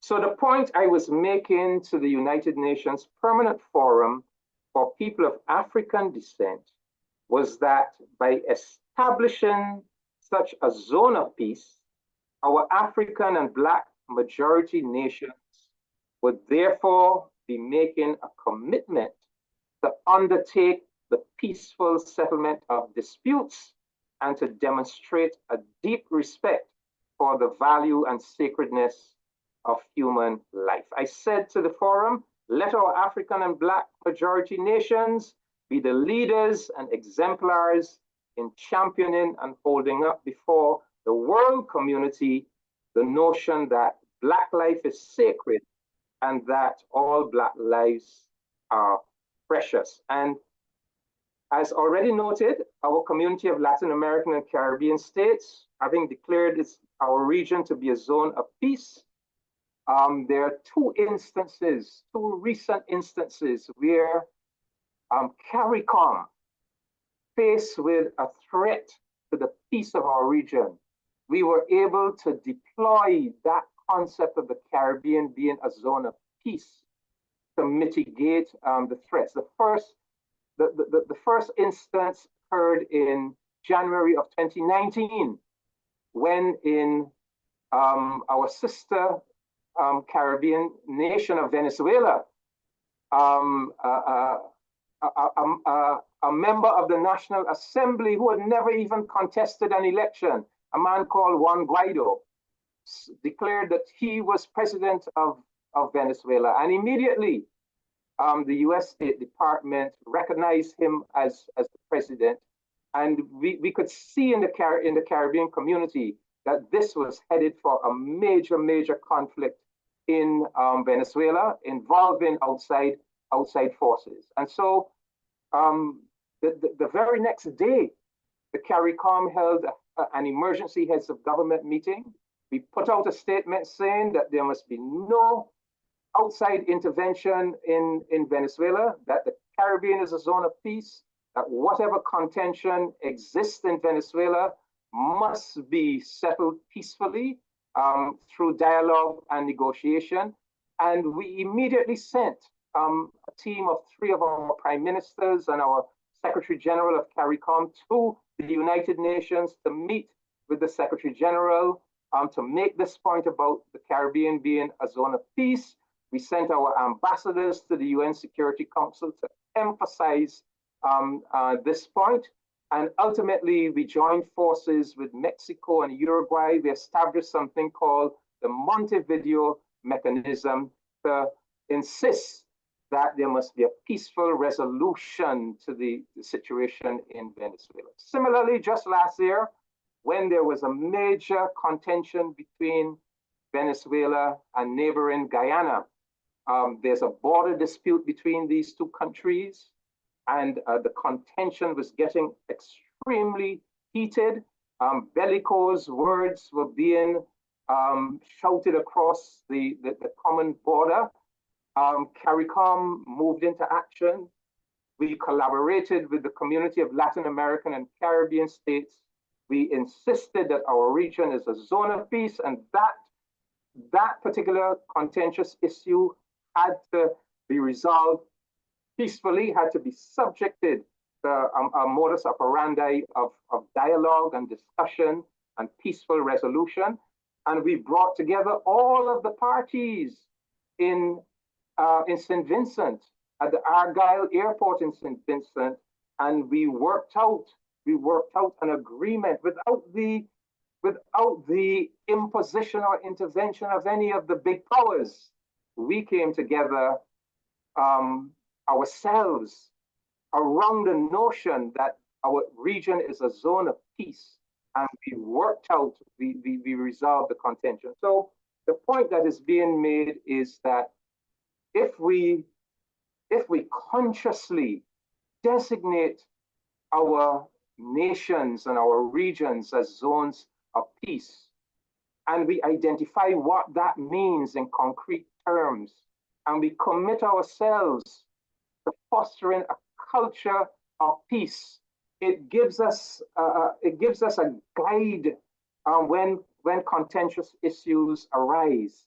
It helps us to refrain from descending into violence and contention, and it guides us along the path of a diplomacy of dialogue, a peaceful resolution of whatever issue is facing us. So this is just another, of course, the African Union has its own methodologies for pursuing peace, but this is just another methodology, another instrument, peacemaking instrument that could be very useful. It has proven very useful in the Caribbean, and we believe that it could be applied across the board of global Africa and also prove to be very valuable. Thank you very much.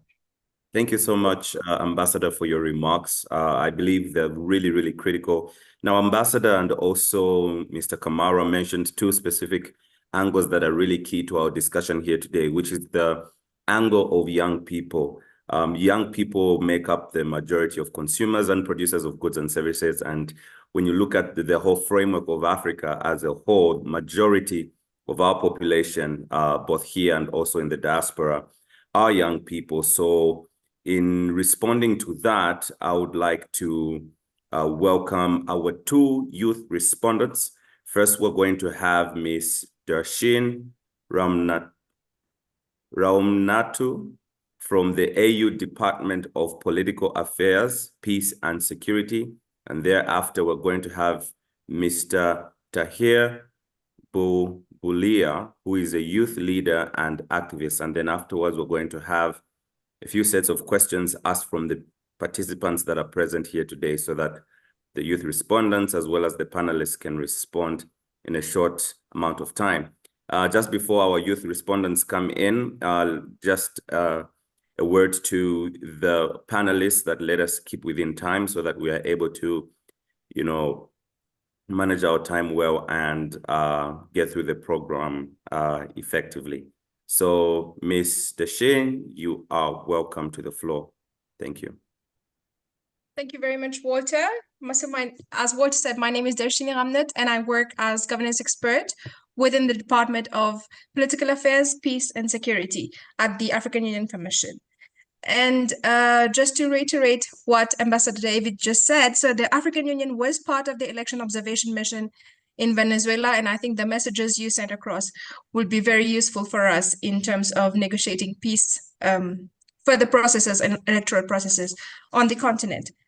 Within my 5 minutes that has been allocated to me, I'll try to answer some of the questions that have been raised by the former speakers. So answering the question raised by Dr. Sandy, where he asked, how do we build synergies to ensure that we are politically surviving well? And as the former speaker, Kamara, said, we cannot aim to have a peaceful continent if we do not observe the values of good governance and democracy.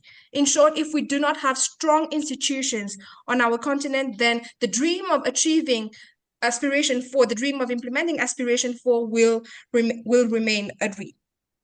And like I said, the Department of Political Affairs, Peace and Security has 2 directorates. One of the directorate is Conflict Management Directorate, and the other directorate is the Directorate of Governance and Conflict Prevention. Linked to this, which is the question of how do we improve the APSA operationalization, so now we have what we call the APSA-AGA synergy. Now, Dr. Sandy has already explained what the APSA stands for, while the AGA stands for the African Governance Architecture. And what we're trying to see is how do we improve the peace and security architecture by building on the governance frameworks that we have within the continent. And through that, the AGA platform, AGA-APSA platform that we have is try to see all the organs of the African Union, including ECOSOC, including all the human rights organs, the Pan-African Parliament. How does each one implement the mandate that they have, as well as reduce the efforts, the duplicating efforts that may happen in the course of implementation of our actions. The other issue that was raised is on the reinforcement of the state-centric approach. Yes, as the Department of Political Affairs, Peace and Security, we do realize that a large component of our population, as well as our users, are youth. And while ECOSOC is focusing on the development of knowledge products, so ensuring that the African citizens are well aware of what the African Union is doing, so ECOSOC trying to bridge the gap between the political level and the citizens, the African Union Commission, especially the Department of Political Affairs, is investing very heavily on capacity building. By capacity building, I mean investing very heavily on youth, by providing them with trainings on election observations, by developing guidelines on how we could improve our electoral processes, by broadening our pool of observers, by having fellows in disarmament and security sector reform. We are really trying to see how we could invest in the youth to make them become an asset for the future of tomorrow. And with that, we do engage a lot with a lot of civil society organizations across the continent, those specializing in the regions who are well aware of the dynamics within the region. This leads me to my third point on the Peace Fund that was raised. Like I said, the AU invests heavily on capacity building. And under the Peace Fund portfolio that we have, especially the budget allocated for this year, we have a huge window for deployment of experts. And in terms of deployment of experts, it is through thematic areas, like, for example, Dr. Sandy also mentioned the support that is being given to South Sudan. And the AUC is also supporting the electoral processes of South Sudan, considering that it is the first time that South Sudan will be organizing elections, as it is a new nation. And through the Peace Fund, for example, the African Union Commission is trying to provide equipment to the Electoral Commission of South Sudan following their request that they asked. On my fifth point, and I will not be long, what I wanted to say is on the engagement of the UN, a lot has been said on the history of the UN and the history of the African Union. And one of the most welcome additions that we have, especially relating to the Africa Standby Force, to the peacekeeping missions that we have, to the peace support operations that we have very welcomed the Resolution 2719, which was passed in December last year, and which gives the AU a little bit more leeway in terms of developing how peace support operations will occur across the continent. And we are also partnering with UNDP on a new initiative, which is the AFCID. So the AFCID stands for the Africa Facility for Inclusive Transitions, where the African Union is aiming to better support the transitions in countries from a constitutional and a governance perspective. All in all, Walter, I'll not take much time. All I wanted to say is that the African Union Commission is fully aware of the important role that ECOSOC has been playing, and we really aim to work together for improvement of democratic governance on the continent. Thank you very much.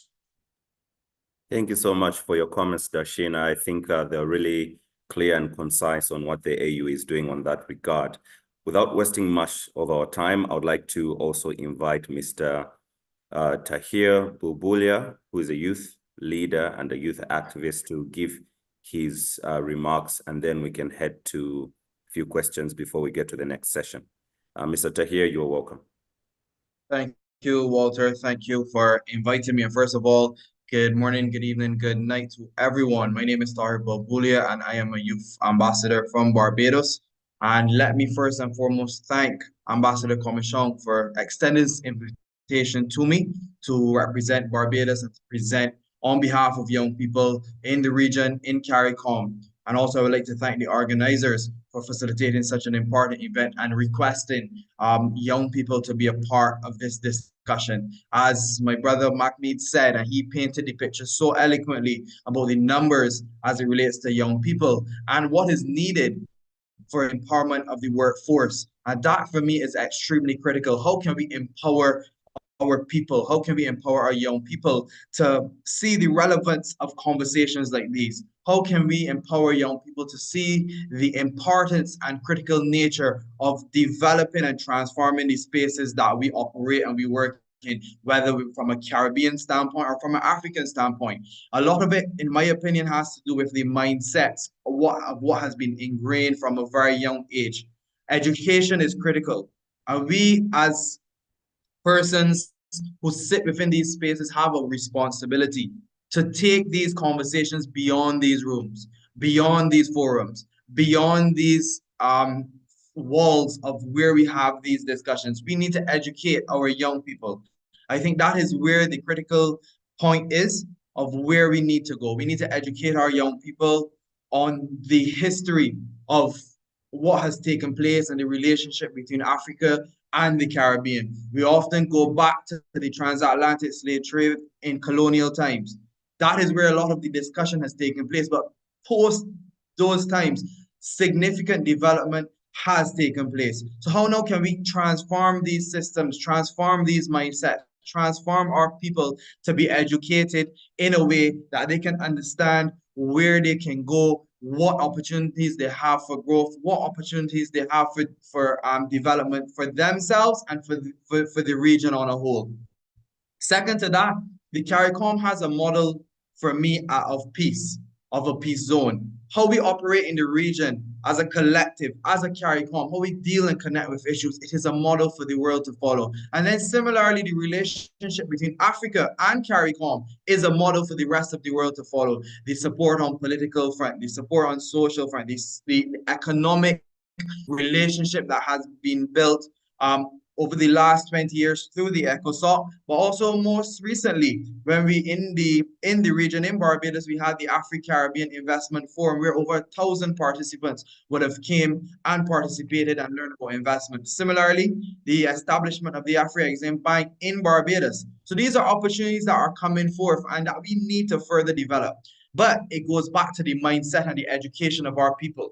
Education is of utmost importance, but then it shows, because what happens in Barbados, we often focus on the West And these are still colonial mindsets that we have, colonial systems that we have in place. For example, our education system is still heavily based on a colonial past. Similarly, our economic structures, economic and political systems are still based and structured primarily on our colonial past, our colonial fathers. So how can we break this way? How can we break this and create transformative systems? And through this, education, and as my previous colleague just mentioned, my other youth colleague, capacity building. How can we build the capacity of our people to understand where we are going, what is needed, and acknowledge the fact that within our own countries, we have what it takes.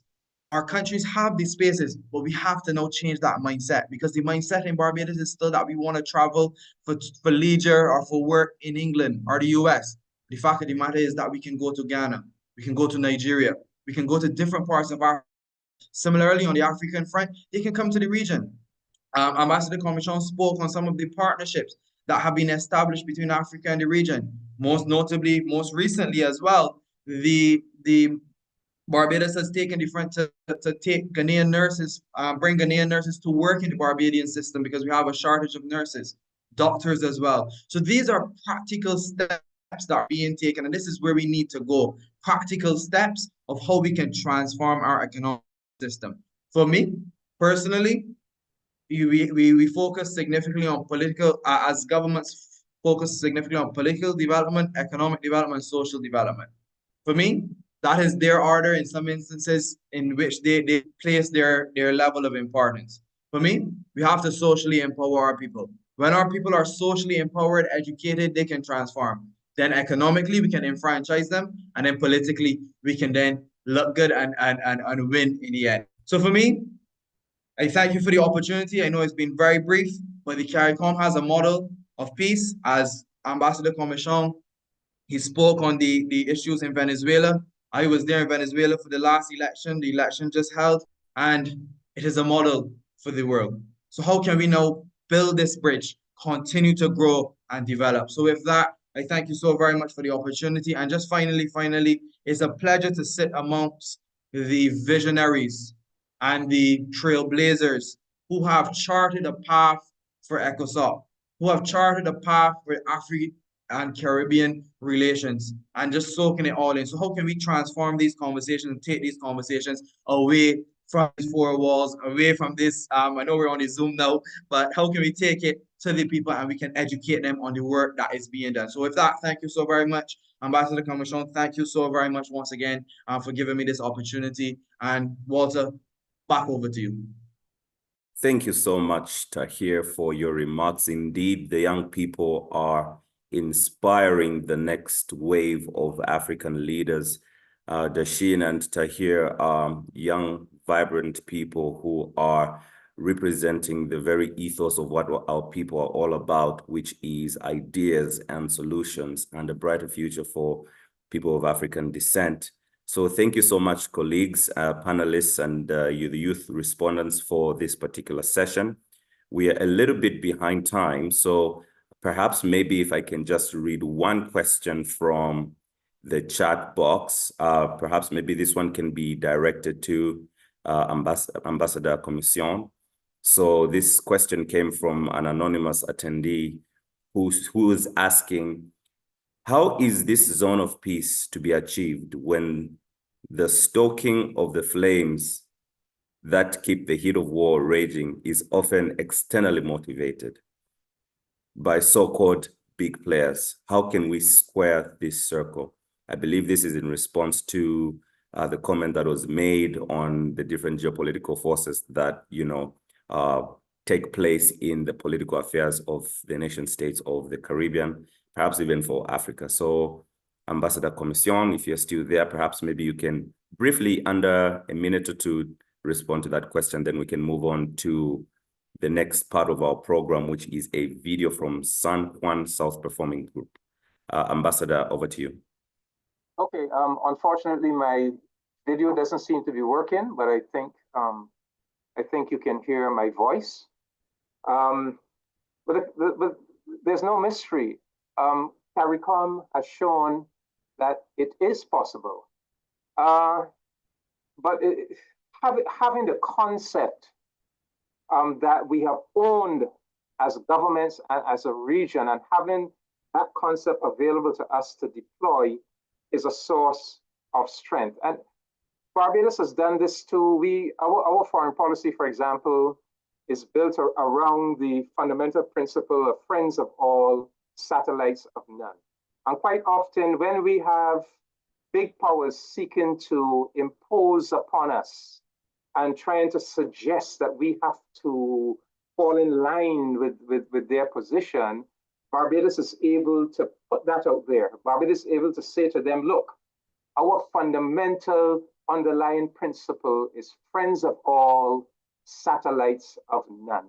And so you're able to deploy these principles in a way that help you to be strong and help you to be able to resist these outside impositions. So when the US State Department declared Guaido president and created a very inflammatory situation that was going to lead to military conflict, civil conflict.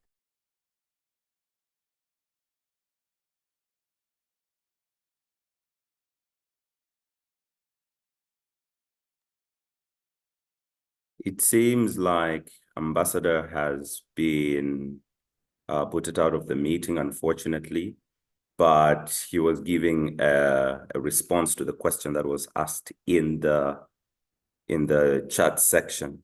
So without wasting much of our time, thank you so much to the panelists. Thank you so much to the youth respondents and to the participants in the chat group, in the chat box. Continue asking your questions. More sessions are coming up where we can ask our questions and be able to participate in this very important discussion. So I would like to now hand over to the technical team to play a video from San Juan South Performing Group. So technical team, over to you.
Well, there we had some exciting, this young group from Sawa South Cultural Organization in Trinidad and Tobago. And we want to thank them for that wonderful presentation. Continuing on with this discussion of bringing peace and stability to where we live, we're now headed into a discussion here on looking at two case studies, you might say, one of Haiti and the other of Sudan. And the presenters are well placed to be able to engage us in this discussion. And I think the preceding discussions where young people were at the center, unfortunately, when there is instability and crisis, it is the future of young people whose lives are upended. And so it's very important for us to have this discussion of how the mechanisms and how they work.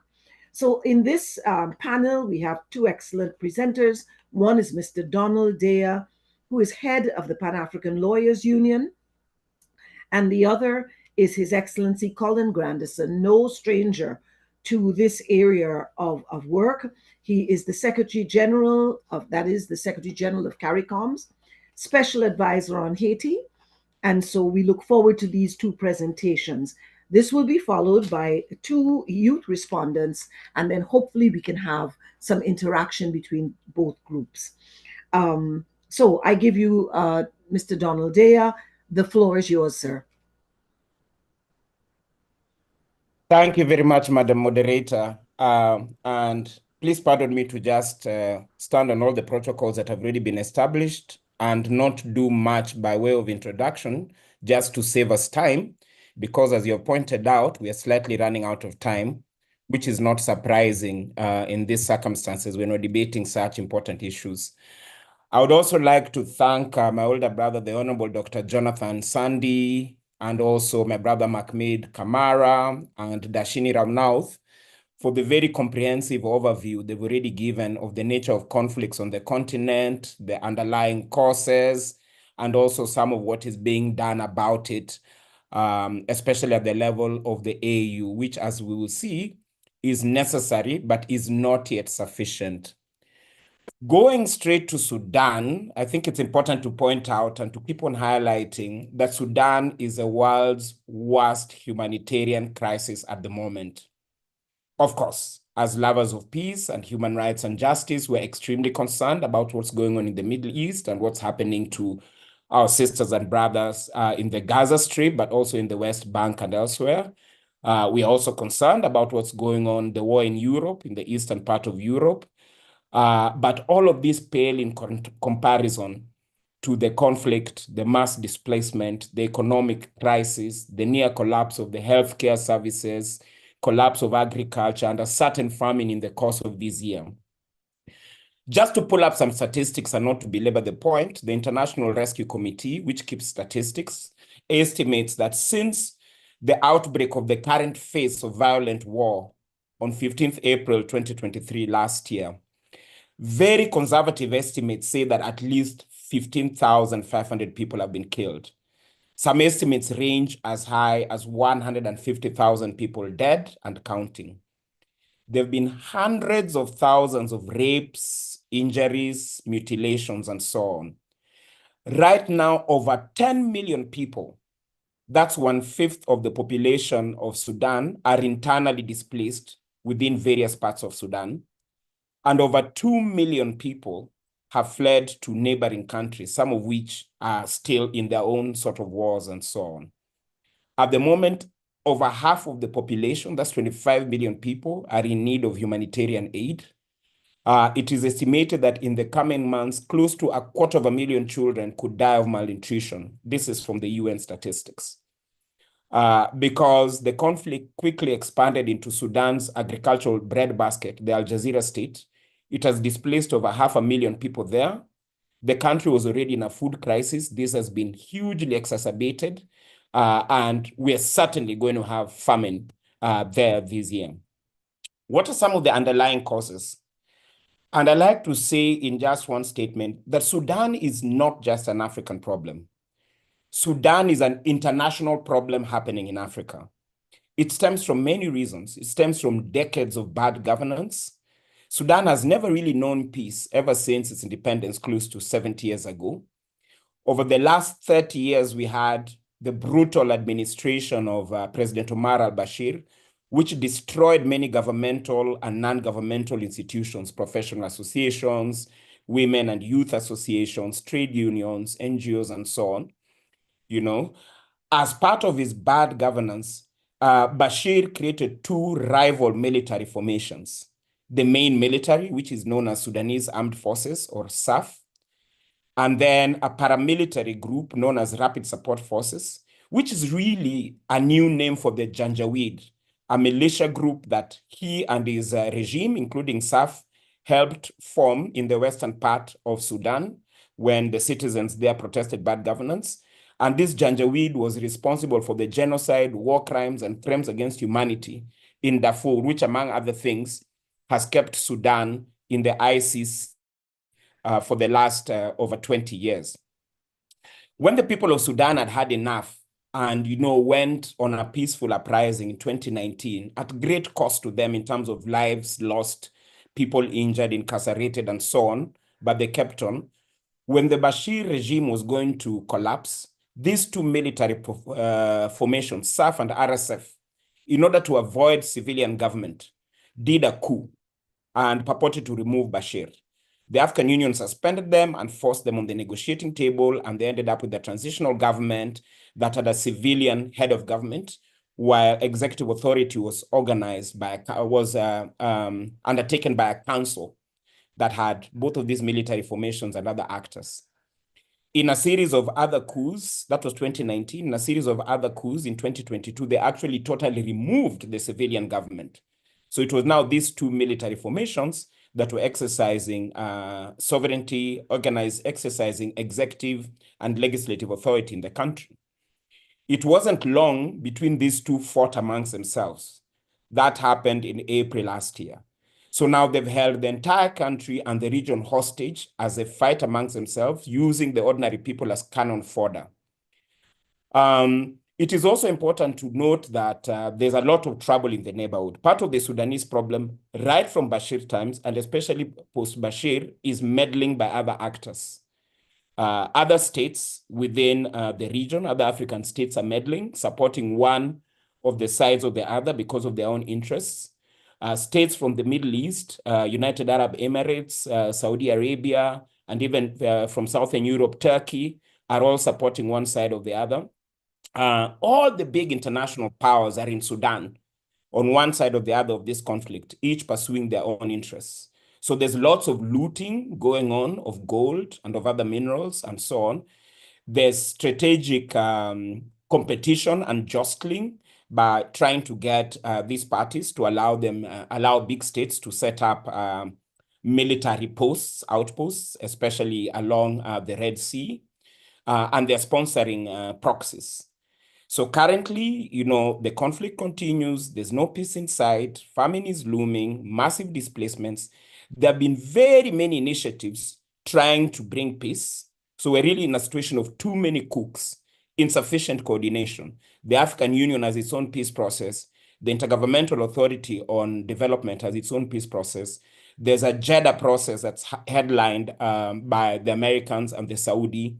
There's lately now a Geneva process headlined by the Europeans. There's a plethora of special envoys to Sudan and special envoys to the Horn of Africa by the UN, by the US, by the EU, by other actors. As I wind up, what do I see as some of the potential resolutions? What we need, and I think what this group can be very useful for, and even bearing in mind the lessons that have been taught to us about efforts that have been made in CARICOM in creating your own zone of peace with your mechanisms, is we need a huge global citizen push to the African Union and to its member states to be serious, to be more intentional, to be more forceful about bringing peace, negotiating peace, and a peaceful transition in Sudan. We cannot stand aside and let humans be exterminated on an industrial scale. Our older brother spoke earlier about the importance of each and every human life. We must force the African Union to take resolute leadership in resolving the crisis in Sudan, just like it did for Kenya starting in January 2008. So not just a high-level eminent panel of three, which they've already appointed, Took them some time, but they did. But this panel must have a separate full-time secretariat with resources. The AU Commission, the Peace and Security Architecture will help, but we need a permanent full-time secretariat working on this. And we need the heads of state, just like they did for Kenya in 2008, butting in, insisting on monthly reports, insisting on talking directly to the protagonists, insisting that the people must be on the table. So we are not just negotiating with two sets of men with guns, but we have representation of youth, of women, of citizens in negotiating what will be the transition. I think it's very, very important. And we force our leaders to actually be reporting to us from time to time on action being taken. As I leave, and I don't want to interfere with what my co-panelists will say, but on Haiti, I must say that we as Africans, and I as a Kenyan, we totally oppose the mode of intervention of the current government of Kenya in Haiti. We do not support it at all. We have tried to fight it in the media. We have fought it on the streets. We have fought and won court judgments in Kenya, which have been ignored. And I just want to say that, again, all people, all African people, wherever they may be in the world, we must also bunch together in favor of Haiti. Thank you very much, Madam Moderator.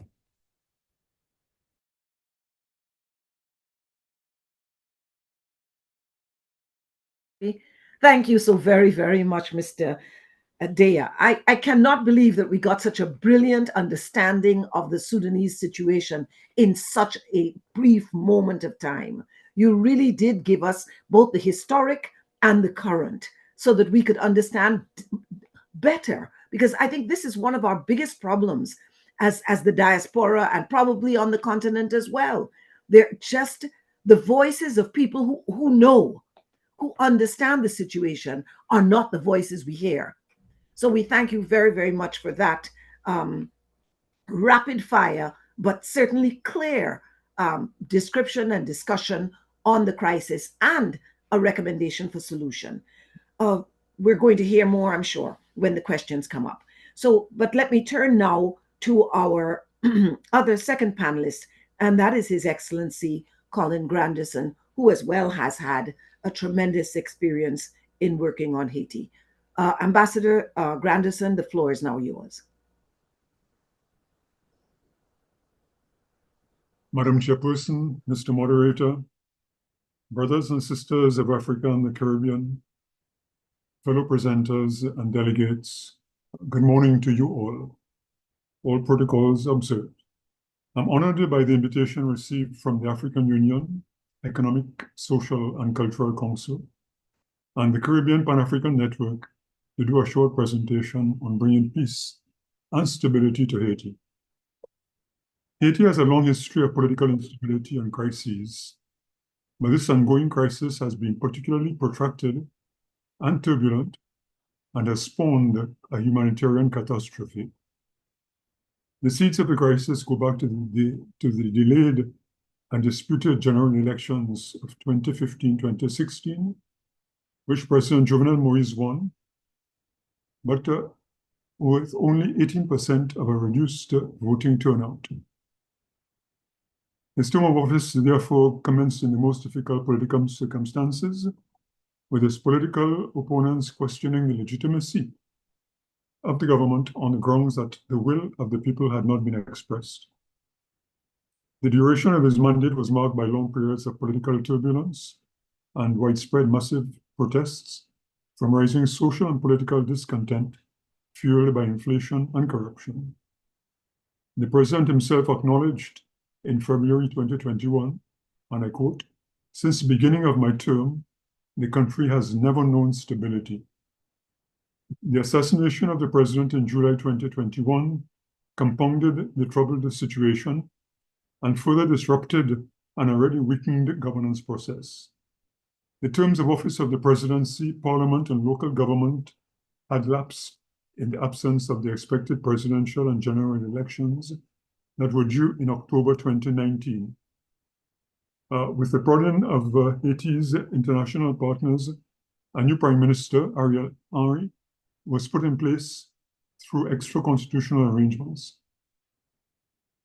In the ensuing institutional vacuum and the erosion of the legitimacy and authority of an enfeebled state, the armed gangs grew in power, They extended their reign of terror and violence, as well as control over large portions of the country and strategic infrastructure, especially in the capital, where it is estimated that they control 80% of its territory, disrupting lives and the economy.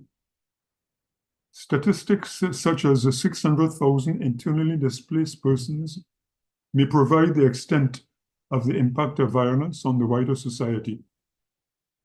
The statistics do not, however, adequately convey the depth of personal loss, family disruption, despair, and terror of the victims, nor of living with the constant fear of becoming the next victim of the violence of the gangs.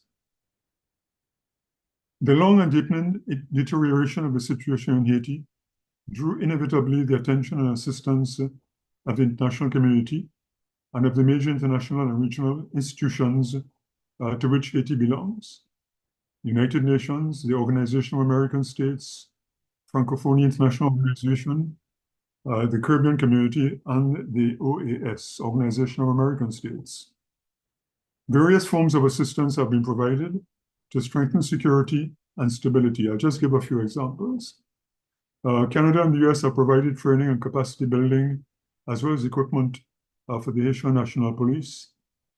The specialized agencies of the United Nations have played a key role in providing humanitarian relief, in particular for the large number of internally displaced, but also for persons living in precarious circumstances in the gang-controlled areas where basic government services and medical care have been curtailed.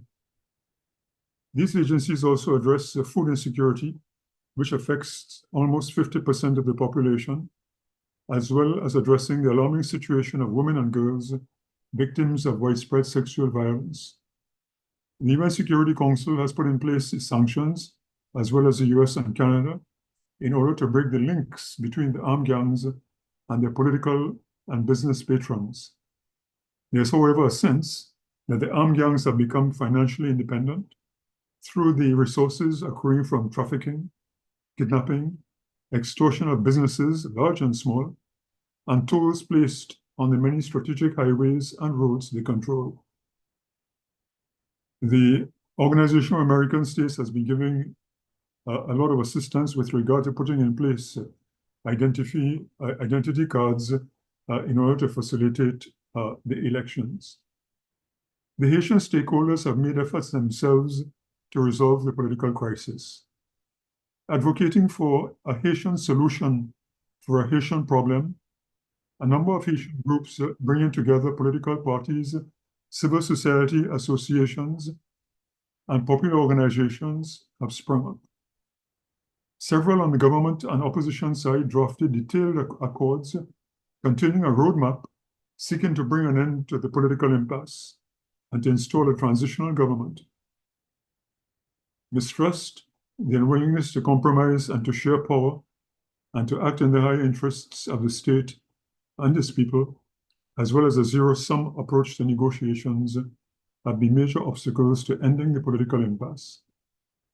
With efforts to reach a political resolution stalemated and the security situation deteriorating, the interim Prime Minister made a formal request of the United Nations in October 2022 to provide security assistance for the Haitian police. In view of the negative perceptions left in Haiti by previous UN peacekeeping missions, a decision was taken to field a non-United Nations security mission, though it would benefit from a Security Council mandate. Due to the reluctance of major developed nations to lead this mission, it took quite some time before a developing state, Kenya, accepted to provide leadership and deploy a contingent of police. This decision was taken on the grounds of solidarity and the historic debt owed to the pathfinding precedent of Haiti's successful fight for independence in 1804. In view of the unprecedented nature of this mission, putting in place its administrative oversight and legal protocols was time-consuming. There were also delays arising from internal constitutional problems in Kenya over police deployment abroad and the impact of the deteriorating security situation in Haiti, which held up the completion of the mission base, as well as funding difficulties. The first deployment of the Kenyan contingent of 200 officers took place on the 25th of June of this year. It followed closely the installation of the new Prime Minister and Council of Ministers. Despite the arrival of a second contingent on 16th of July, at 400 officers, the security support mission remains underfunded, understaffed, and ill-equipped to make a significant impact on the security situation, working alongside the Haitian National Police, who are similarly incapacitated.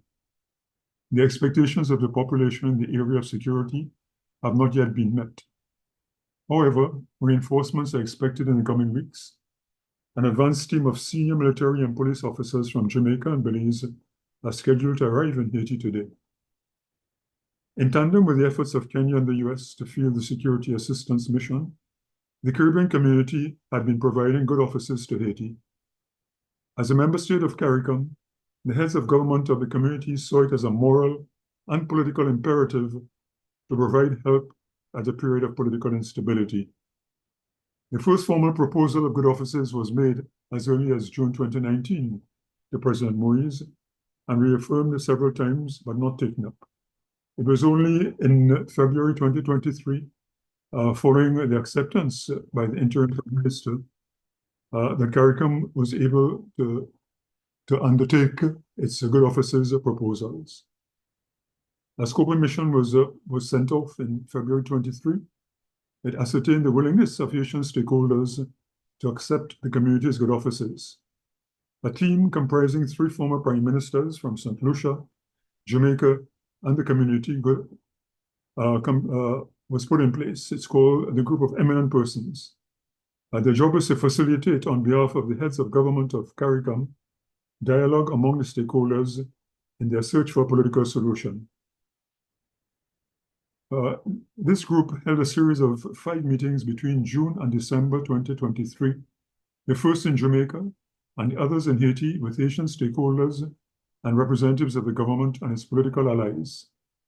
From the outset, the concept of a presidential college to facilitate a transition and bring about a balance of power in the governance at the executive level was placed on the negotiating table.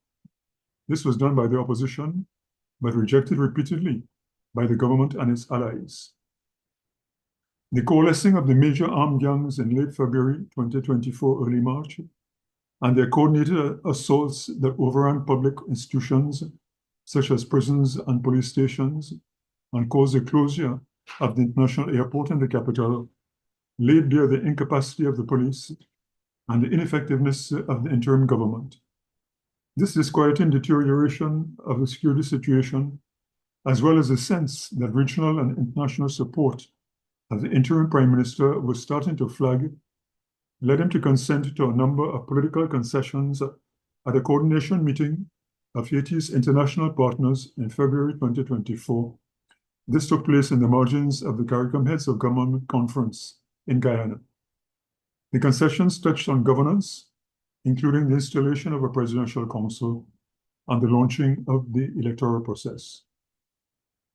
The inability of the Prime Minister to return to the country after government business abroad, with the airport closed and other logistical difficulties, to facilitate his return, led him to indicate that he would resign after a presidential council was installed and a new government put in place. Following consultations with the Haitian stakeholders on these new developments and the submission of accord proposals, the Caribbean community convened a high-level meeting in Jamaica on the 11th of March 2024, bringing together Haitian stakeholders and Haiti's major international partners. Agreement was reached on a political accord to establish a presidential council based on consensus and inclusiveness and a time-bound transitional process leading to elections, the restoration of democratic governance, and the sitting of a new president by February 2026. The promise of the agreement to bring an end to the political crisis through the establishment of a transitional presidential council, the designation of a prime minister, and the formation of a council of ministers has taken 3 months, longer than expected, in order to come to fruition. There was widespread public skepticism that the disparate groups of political adversaries, traditionally distrustful of each other, and who were viewed as being responsible for the political crisis, that they could work together. They have, however, been able to overcome political and process differences, some of them time-consuming, and have succeeded in fashioning an acceptable modus operandi. The Eminent Persons Group continues to facilitate dialogue when differences and problems arise. There will no doubt be continued strains among the presidential councillors, between them and their nominating sectors, and between the presidential council and the Prime Minister and the government in their many interactions. Recent allegations of corruption against some members of the Presidential Council and criticism of partisanship and cronyism in the selection of ministers and senior officials are eroding trust and public confidence in the Council. There's need to return to the ethos of the Jamaica Political Agreement: inclusiveness, consensus, and accountability. Critical governance institutions are now in place to contribute to the major objectives, and these are security, socioeconomic improvement, institutional and infrastructure development, the rule of law and justice, and zero tolerance of corruption. And these are the major ingredients of peace and stability, as well as the restoration of democracy and constitutional government through free, fair, and inclusive elections. Slow progress is being made in initiating work on these major objectives, such as the Provisional Electoral Council and the organization of a national conference. Unless the issue of insecurity is resolved, progress in other critical areas of government action will be compromised. Apart from institutional weaknesses, another major impediment to progress is a lack of funding. The Prime Minister has expressed publicly the view that there is underestimation of the gravity of Haiti's needs with regard to security and to relaunching socio-economic development, without which there will be no sustainable stability. Though the security assistance mission costs some $600 million annually, the voluntary contributions to the trust fund stand at only $87 million, delaying further strengthening of the security mission. In like manner, despite the catastrophic nature of the humanitarian situation, United Nations Humanitarian Response Plan for this year has received only some 20% of the $674 million required. These funding shortfalls signal that Haiti needs to accomplish far more progress internally to restore the confidence of the international community. The task ahead is enormous, the time to accomplish it abbreviated, public expectations high, and the challenges innumerable. The window of opportunity to make progress will not be open for long. Thank you. Thank you very much, Ambassador.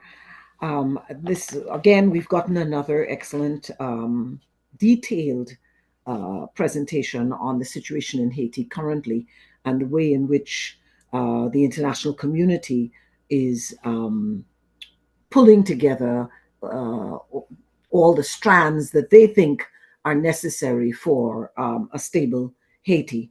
I'm not going to take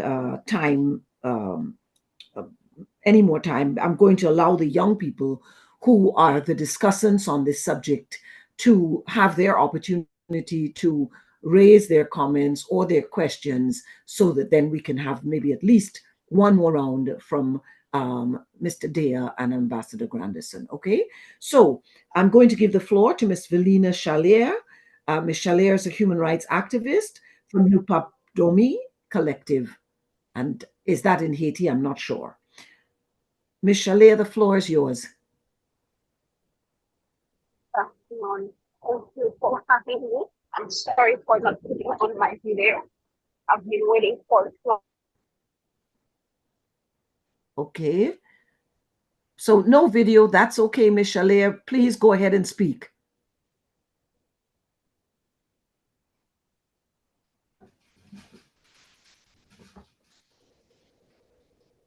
Velina, if you have, if you can, if we're not hearing you, so there seems to be a problem. Maybe our technical team can assist. Tell us, is it on her side or on our side? Sorry? Okay, please go ahead, Velina. We're hearing you now. Introduce yourself and go ahead.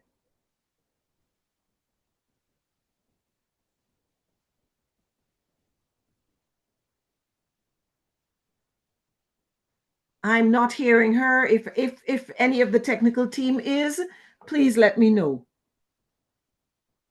Is anyone else or any of our panelists, Mr. Dio, Mr. Granderson, Ambassador, hearing our young Miss Velina Shalair? Is it only No, me? we're also not hearing her. Maybe she has a Oh. bad connection. Okay, Maybe thank you you. move on to the other panelists and the host, the technical team can try and call her. Thanks. Yes, excellent. That's exactly what I was going to do. Thank you. Okay, so then maybe we can hear from Miss Sarah Eldin. Miss Sarah Sharaf Eldin, she's Deputy Treasurer, International Youth Conference at the Great Lakes region. If you are with us, Miss Eldin, kindly identify yourself, introduce yourself, and please proceed. We give you the floor.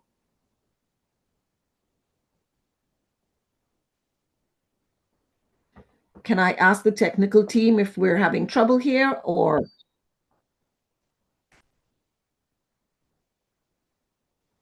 Okay, so it seems that neither of our panelists are able to connect, which then while our technical team is trying to get them to into the discussion, Velina has rejoined. Okay, Velina. Yes, I am back. I'm sorry. Okay, proceed right away, Velina, as time is now tight. Sorry for the network. The network is some. I was going to add it. Thank you, Mr. Granderson. He did a very good overview of what's happening in Haiti. Mr. Granderson is very familiar with our issues. I will only be adding on the topic of impunity and corruption, which is core to what we are seeing in Haiti. The very biggest problem in Haiti nowadays, it's not only the insecurity, it's not only the organized crime, it's not only the fact that there is a mafia for too long who has taken over our lives and holding our lives hostages so that they can do all kind of illicit trafficking, but it is mostly the problem of impunity. Impunity is so big in Haiti that it has almost become endemic, and it has almost become something that comes natural to the people. And that's very worrying for us as young people and people who are working with kids, with very young people, is that people do not understand that your actions have consequences. And those consequences, sometimes they may even lead you to prison. And this is what we are seeing more and more. So while there is a lot of efforts being done in Haiti to bring back stability, bring back security, there needs to be even bigger efforts on the topic of impunity, so that all the people who are involved in corruption in the government, all the people who are involved into illicit trafficking of guns and ammunition, the people who are funding the gangs, the armed gangs who are profiting from the violence, they can be held responsible for their actions. They can be brought to justice, and they will end up in prison. We need to set strong examples, not only on the ground with the national police, with the army, with all of the people fighting to bring back security, but also with the justice system. We ourselves do not believe that we can outsource the country's security. We are strong advocates of bringing back the power of giving security to the country through the Haitian police and the Haitian army. We understand that we need support, and we appreciate the support that will come from elsewhere. But we have seen no result historically in Haiti from foreign intervention. And we do not believe that this current intervention is going to bring long-lasting results. We will see another band-aid on the problem, but we will not go to the root cause. And for as long as we do not go to the root cause, which is fighting against the mafia that is doing all kind of illicit trafficking and putting a stop to impunity, we will see them reinventing themselves and creating new organized crime groups, new gangs, continuing to rape, kill, to kidnap, because the core of the issue is establishing the impunity so that they can continue to benefit and make money out of our lives. And when I am saying they, I'm not only saying people from the corrupt, the mafia private sector in Haiti, or people from the corrupt mafia political sector. I am also referring to international community, to many NGOs who are only making money when things are bad in other countries. What we call the business of the international aid. I'm also referring to imperialism, country who don't want to see the first Black nation thriving because it would set a bad example to them. It would set a bad example for other Black people. So I will end on that advocacy. We at Northrop Grumman have been fighting a lot to get sections to the UN. We haven't seen enough. We would like to ask all of the African countries, the African Union, the CARICOM, and all of the leaders to help us see real results and real action behind the sections. And I'm going to end on that example. For example, Michelle Montelli was recently sectioned, but after the section, nothing else happened. And it's a very first for the United States to section somebody for drug trafficking and not bring him in front of justice and not prosecute it. Thank you for the time.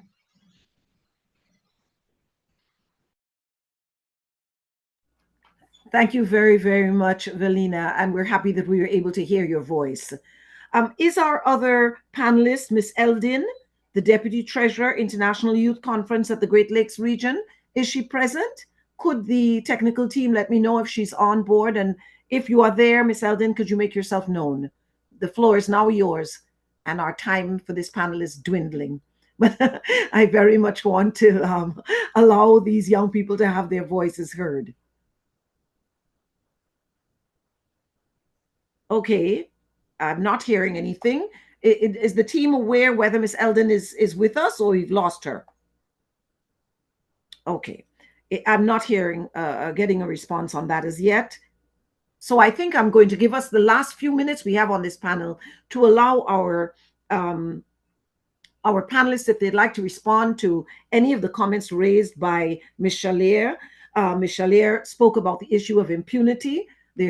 Unless people in the society see that those who have wronged them are their consequences for that wrong, then she doesn't think that there's going to be much resolution to the problems that faces them. And she gave us some examples of that sort of that issue. Is this something that either they would like to comment on in the situation in Sudan, or would Ambassador Grandison have a comment he'd like to raise in that regard? I can give the floor to either. Okay, I'll start with Ambassador Grandison, then Mr. Dia. Grandison, the floor is yours. Madam Chairperson, I fully share the concerns articulated by Nina Charlier. Impunity and the corruption are at the basis of Haiti's crises. At the same time, I think I would need to underline that one of the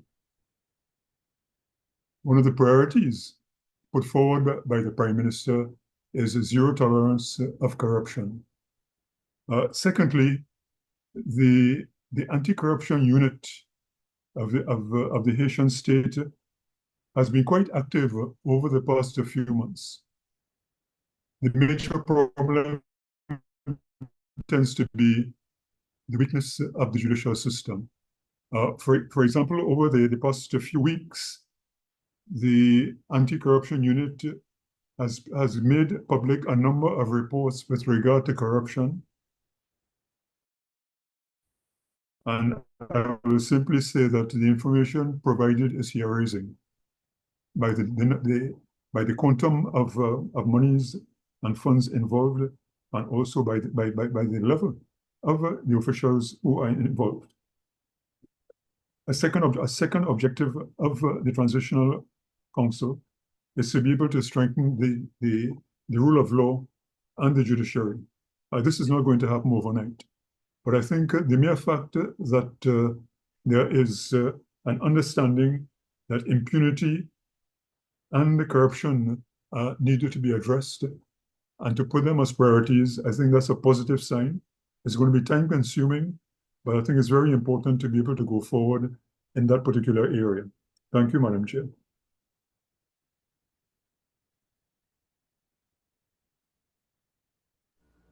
Thank you very much, Ambassador Grandison. I give the floor to Mr. Dia for his comments now. Thank you very much, Dr. Kambon. And I really, really sympathize, I think, with the sentiments that so accurately expressed by our sister Velina. I think we, as Black people, just have to be very innovative in how we imagine our world and how we undertake our solidarity action. As both the ambassador and the sister said, that's a country that's under capture by some elite mafia, and it will take some time to weed it out, to root it out. But the other things we could do, for instance, for those of us that are lawyers, and I've got very many good friends who are lawyers in various Caribbean states, we should really think of the principle of universal jurisdiction. How do we help our colleagues and work with our colleagues from Haiti to actually get actionable evidence of this elite mafia and their investments and their transactions across the globe, whether in the US, whether elsewhere in the Caribbean, and wherever else, and we go after them and their assets there. I think that's something we really should think of. In the context of Africa, and part of the work that the Pan-African Lawyers Union has done with the African Union over the last 15 years, is help the African Union come up with a legal instrument that would create, at the continental level, a court with criminal jurisdiction. Currently, we have a Court of Human and People's Rights only, but we did help the AU, and they successfully adopted a protocol that would extend the court to have a criminal chamber that will try not only genocide, war crimes, crimes against humanity, but other crimes that are of importance to Africa: mercenarism, piracy, grand corruption, money laundering, illicit exploitation of natural resources. Unfortunately, as at the moment, only Angola has ratified it. We need 14 more ratifications for it to come to force. If we do have such a court, it means then when any one country is unable or unwilling to investigate and prosecute, or chooses to donate that power, it can then be done at a continental court. So we have our African ICC. It was the Caribbeans who first tried, when the ICC was being made, to push very hard for corruption to be made a crime at the ICC, the International Criminal Court. At that point in time, the powers that be were not willing, but maybe this is something else that we can consider when we look at the CARICOM and its Community Court of Justice. Do we want to go that way so that we're able to help when a state is unable or unwilling? Thank you. Thank you very, very much. This has been an extremely interesting discussion, and unfortunately, time has just vanished from us. So I'm going to hand the discussion back to my other associate, Walter. It is back to you for the next panel. Thank you very, very much. Thank you so much, Dr. Asher, for moderating that particular session. I believe what has been discussed was very critical. And I would just like to perhaps maybe re-echo the sentiments that have just been given by Mr. Donald Daya on the need for us to extend this particular court to even, have jurisdiction for criminal, prosecution and eventual incarceration. I think it's really key that we are very hands-on on our approach. Thank you so much for that particular panel, panelists, the youth respondents, and also the participants with the questions that have just been brought to the fore. Right about now, we will just delve into our next session. So we're going to have a session that is going to be very, very critical for our discussion today. And we're going to have various voices various voices for us to see how we can further expand our discussion so that we're able to move to a greater people-to-people perspective. One of the respondents said something that's important, especially in regards to how we need to safeguard our own, indigenous values as a continent and how that translates even to our socioeconomic development. I think this is really key for us to be able to expand our horizons.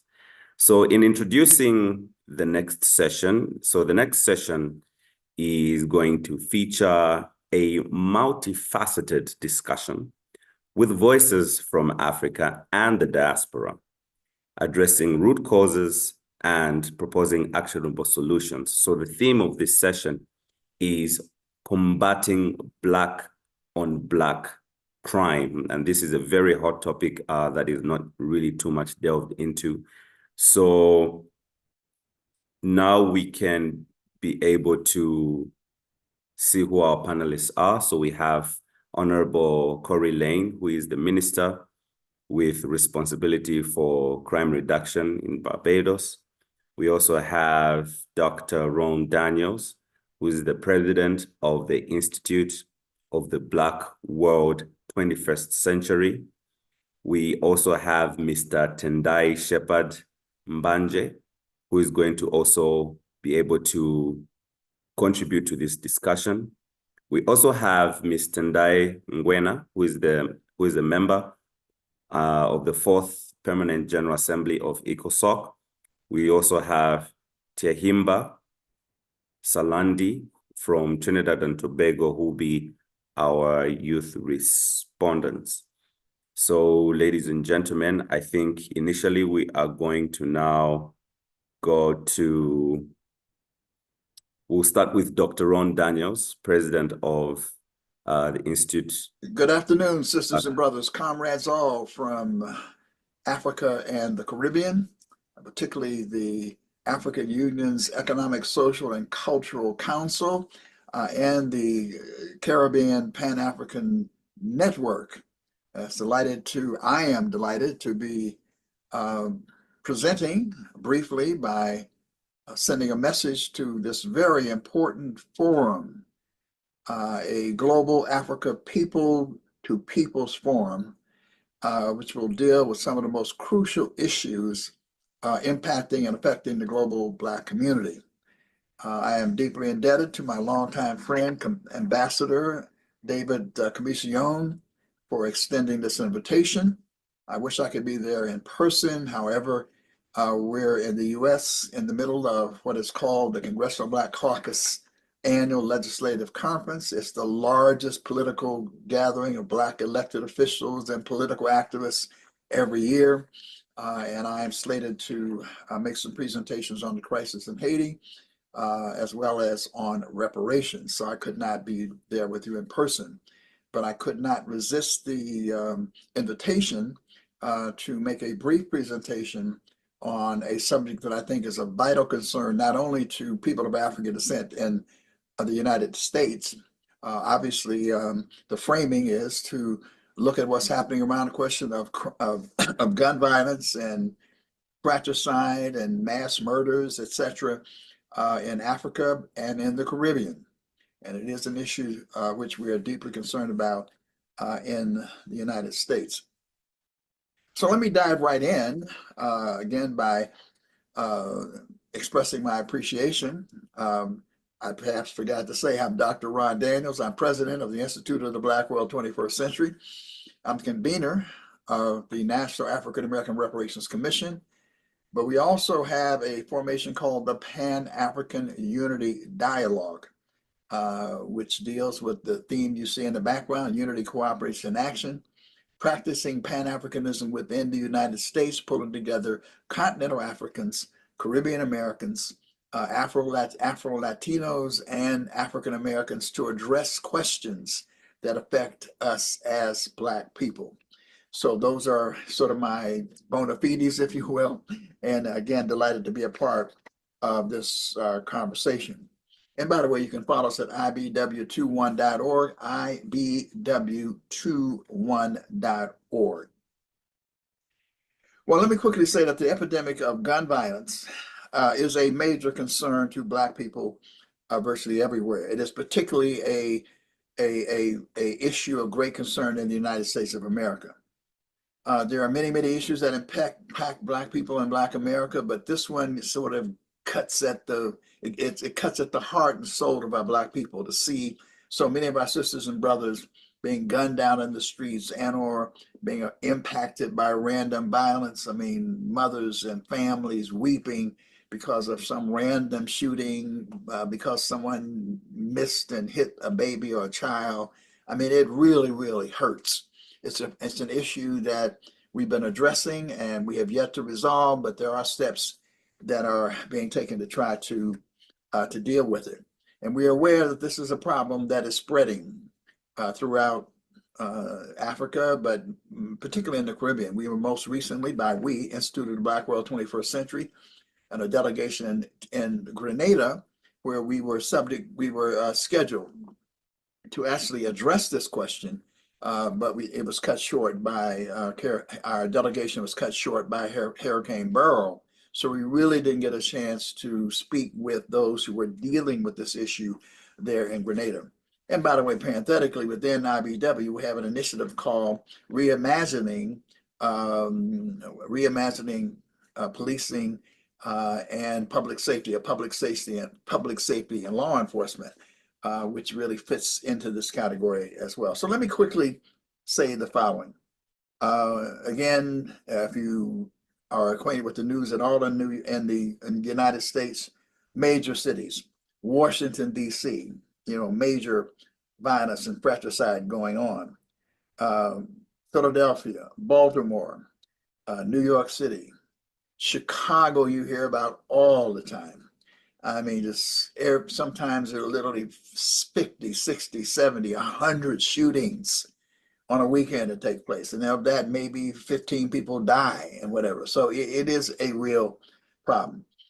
Well, we always need to address the root causes, and many of you know what those are. In the US, it is the function of decades of disinvestment, particularly in urban centers, where joblessness has skyrocketed. It's gotten somewhat better in recent years, but still unacceptably profound levels and damaging levels of joblessness in the Black community. And of course, neglect. I mean, just outright neglect in terms of the unwillingness to, in fact, deal with this crisis at the level that it needs to be dealt with.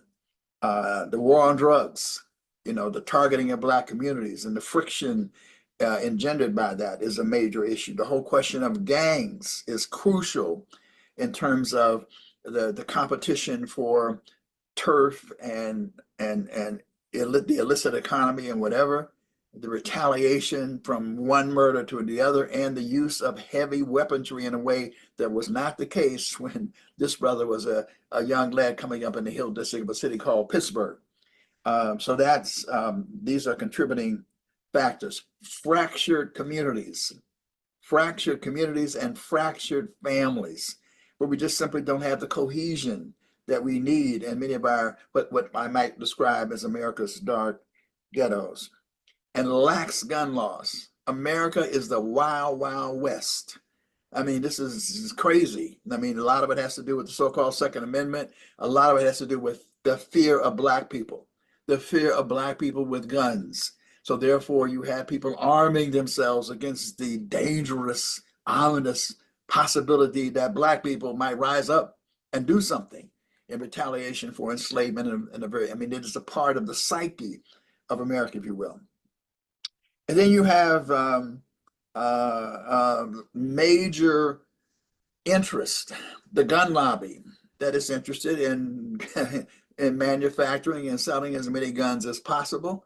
They don't want any gun laws. They want lax gun laws. In the United States, you have a patchwork because of a federal system. Some states have fairly strict gun laws. Doesn't really matter, because next door is a state where you have lax gun laws, so the guns can flow back and forth. In places like Florida, which impact really a lot of places, including the Caribbean and perhaps even Africa, because you have guns being smuggled and purchased out of there in ways that are just, I mean, just horrible in terms of the impact both in the U.S. And beyond. So these gun laws are an issue as well. And then we have a major lobby called the National Rifle Association that really has a death knell, a grip, particularly on one political party, the Republican Party here in the United States of America. So that's the scenario in terms of what might be talked about in terms of the causes. What I approach is being used in the United States of America, which I think have some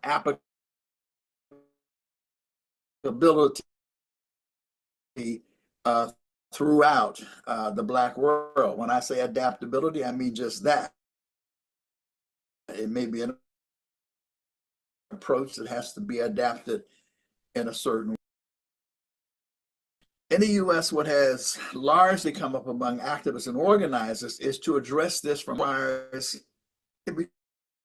requires treatment, a prescription of various elements in order to heal it, right? And that among those is jobs, economic development, education, and various other services. We say wraparound services in the community.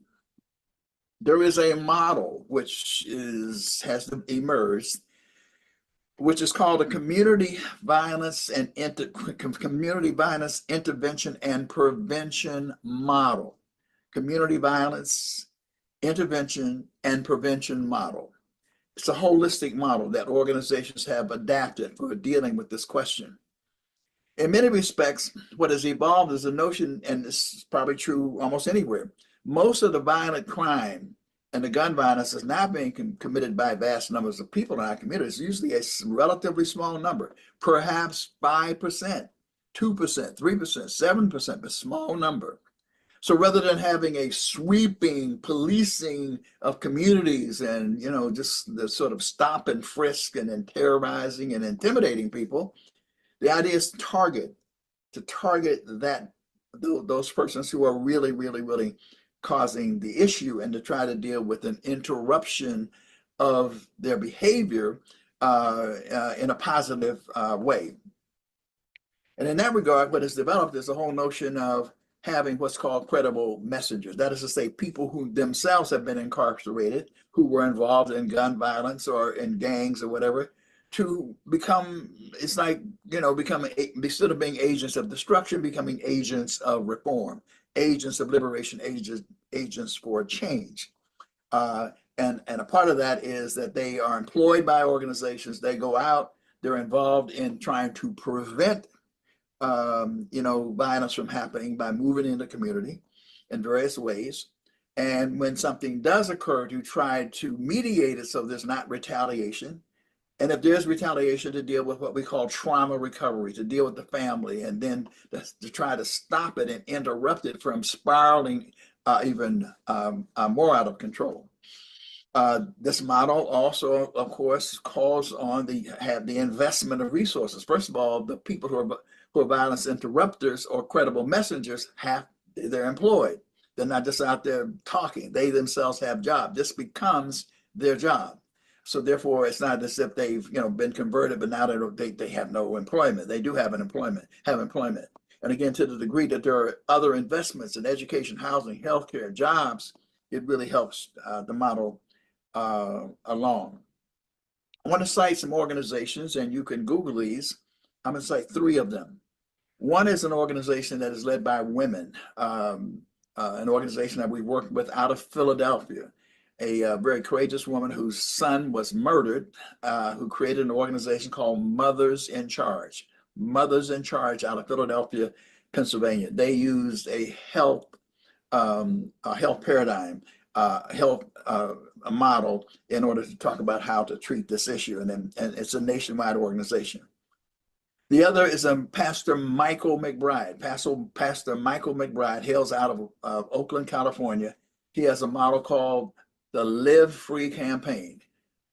Tremendous experience over the last 20 years in multiple cities across the country, addressing the issue of gun violence successfully, not obviously eradicating it, but beginning to chip away at it in a very meaningful way. And if there were greater investment, even more success would be possible. So that's Pastor Mike McBride, and that's the Live Free campaign. Finally, I'd like to mention the Man Up A.T. Mitchell and Man Up Incorporated. I mentioned them last because in addition to using the credible messenger, the violence interrupter, this overall model, they include something in it that I think is fundamentally important: culture. They include culture. They include African American, African Black history and culture as a part of the prescription of rebuilding the sense of self-esteem and familyness in our community, such that one deals with the issue of internalized oppression, of internalized self-hatred, to the degree that one is not therefore as inclined to destroy one of your own. Some of these others are successful, but they don't include that. I think that's fundamentally important. And I also think it's fundamentally important in the Caribbean and Africa, because over and over again, when we go to the Caribbean, as we just did coming out of Grenada, you know, people are rising up saying, why isn't our history being taught to us? Why isn't it part of the public or even private educational systems in a systematic way? And that's an issue that needs to be addressed. So I would argue that, you know, I love Man Up and the way that they do it. We have a close relationship with them. One of their violence interrupters went with us to Grenada and was to be a part of a conversation. And in fact, they are available. All of these people are available to come to various points around the world, if you will, the Caribbean, and indeed to Africa if need be. And the Institute of the Black World 21st Century, the Pan-African Unity Dialogue, is willing to facilitate that. So I end with that model because I think in some respects that is the one which is has the greatest potential for being effective. I would also say that in you know, because we also do some work around drug policy reform, that, you know, I think in the Caribbean and in Africa, there was a lot of talk a few years ago about legalization, decriminalization. I don't hear as much about that now, but the whole issue of decriminalization and the whole question of legalization and dealing with taking, you know, the competition at that level out of drugs is one of the factors that has to be considered, and being able to have people who are engaged in the traffic around, particularly where marijuana and so forth, to be able to do that as entrepreneurs, and therefore for them not to have to engage in gang activity and those kind of things. So there's much more that could be said. I was supposed to keep this to about 10 minutes. I'm probably a little bit over, but hopefully it'll be accepted and people will not chastise me too severely. I really wanted to be a part of this conversation. It is a part of the work that we do. It's the Institute of the Black World 21st Century, which is global. Once again, IBW21.org. And again, we thank ECOSOC for inviting us. We thank CPAN for inviting us. And again, my dear friend, Ambassador David Commission. Best wishes for what I know will be a very successful conference. We look forward to a readout of the proceedings and way in which we and the Institute of the Black World 21st Century can be supportive and can be helpful. Wow, what an inspiring set of words that has been given to us by Dr. Ron Daniels, the president of the Institute of the Black World 21st Century. And he touched on an issue that is prevailing, to be honest, even geopolitically speaking. This is a very contentious issue in many member states, even on the African continent, as well as in the Caribbean, in the Americas as well. And it's affecting a lot of indigenous or people of African descent, both people of African descent and the indigenous Africans themselves. So it is my rare honor and privilege to invite the next speaker on this platform. Then we're going to have another video presentation by Honorable Corey Lane, who is the Minister responsible for crime and reduction in Barbados. But for this moment, I would like to invite Mr. Tendai Shepherd Mbanje to give his remarks on this very critical topic as we head to the crescendo of this meeting. Mr. Tendai, you are welcome to the floor. Thank you. Thank you so much. It is indeed an honor to be invited to this prestigious platform and to share my thoughts on the subject of the day. So when we look up on issues of black-to-black crime, I was reflecting there are a number of issues, there are a number of layers that we could discuss maybe the whole day, but I decided to look at issues of human rights violations perpetuated by Black people towards Black people, issues of corruption, crime, xenophobia, Afrophobia, to mention a few as a beginning of a starting point. And I argue that these issues have fragmented Black communities, Black societies, and have perpetuated a cycle of violence among Black people. So when you look at issues of human rights violations to begin with, various scholarship, various voices, advocacy efforts, organizations and so forth, they point that in terms of human rights of the violations in Africa, to be specific, we see that there's been an increasing violence from the state towards its citizens.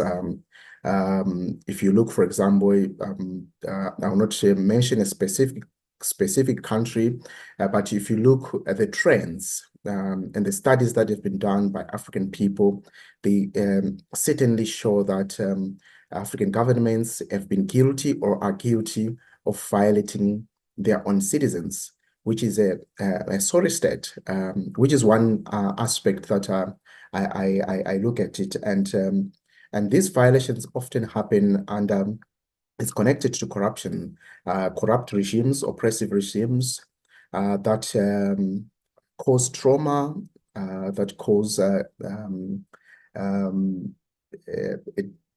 danger to the rights of their own citizens.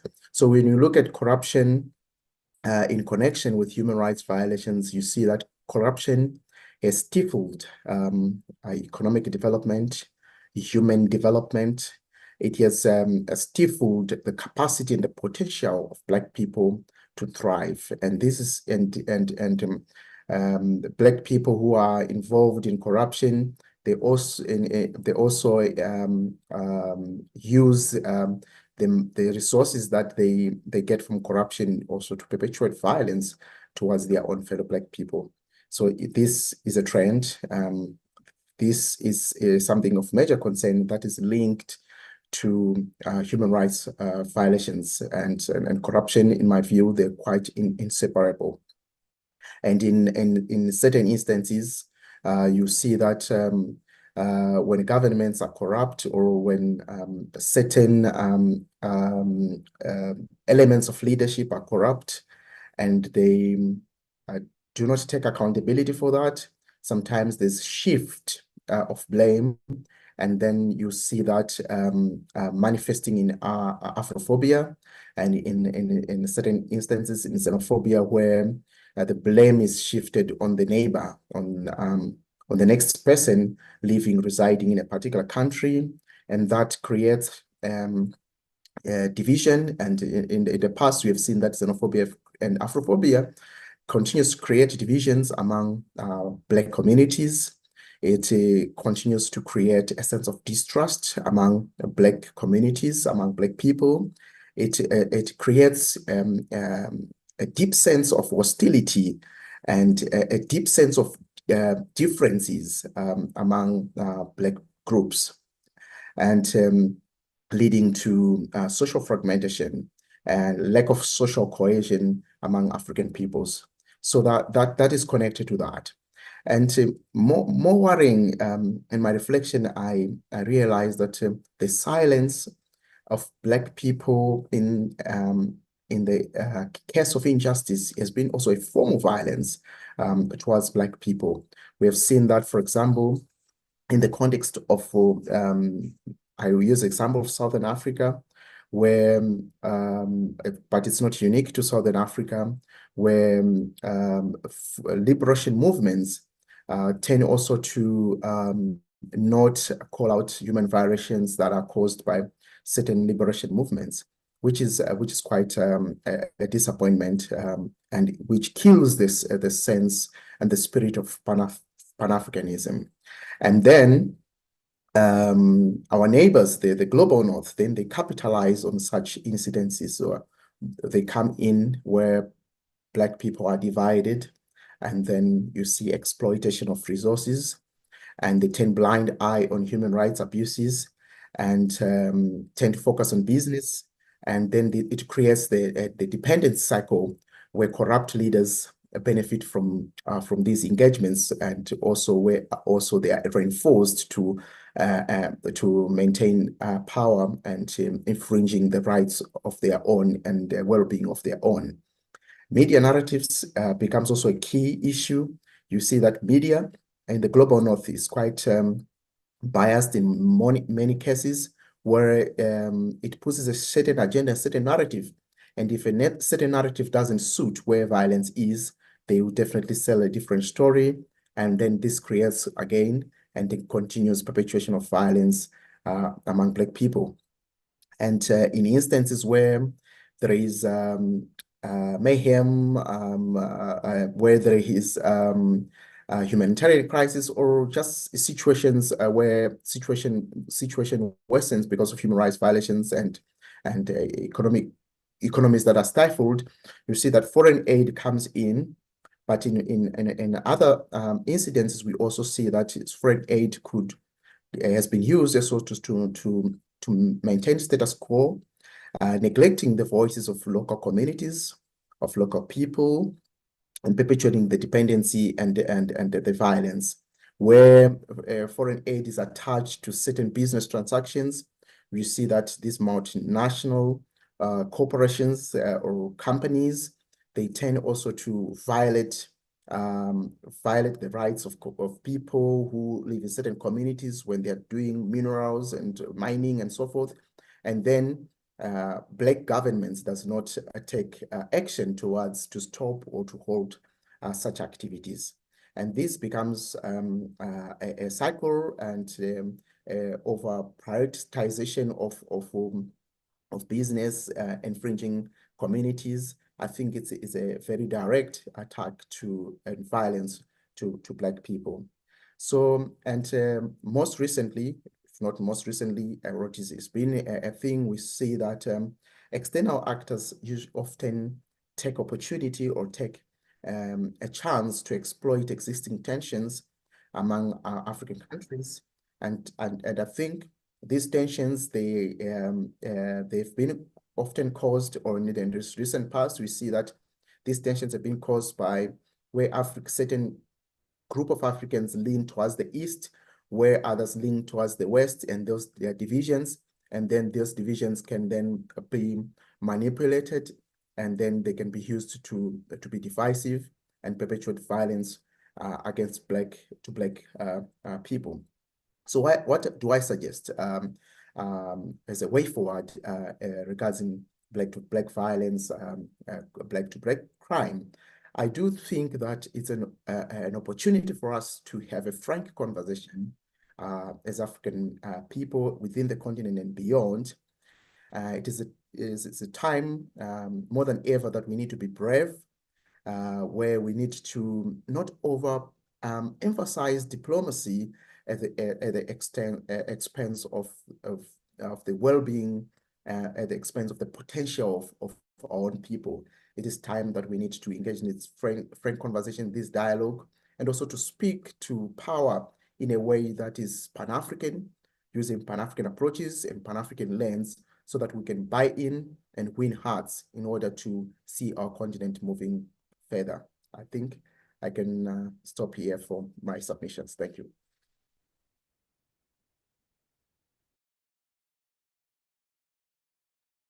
Thank you so much, Tendai, for your submissions. Indeed, we need to do what we can to ensure that we safeguard the lives and the future of our own population as a continent. So right about now, we will just get into the next presentation, which is a video presentation that was done and will be given by the Honorable Corey Lane, who is the Minister with the responsibility for crime reduction in Barbados. So if you can have the technical team put up that video so that we can listen to the submissions that were prepared.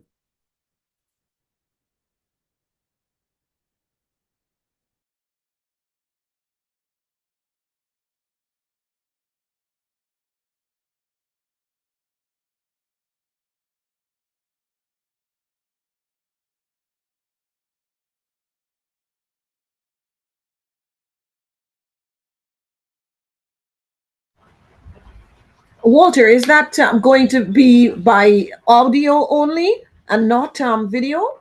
I understand the team was considering that. So could we ask them to present the audio?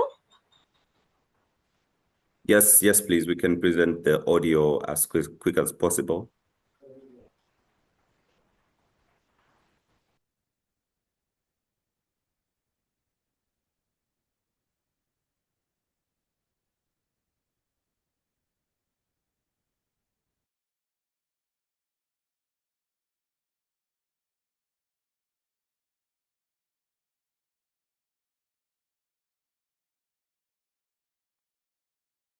Okay, so it seems like the audio is not yet ready.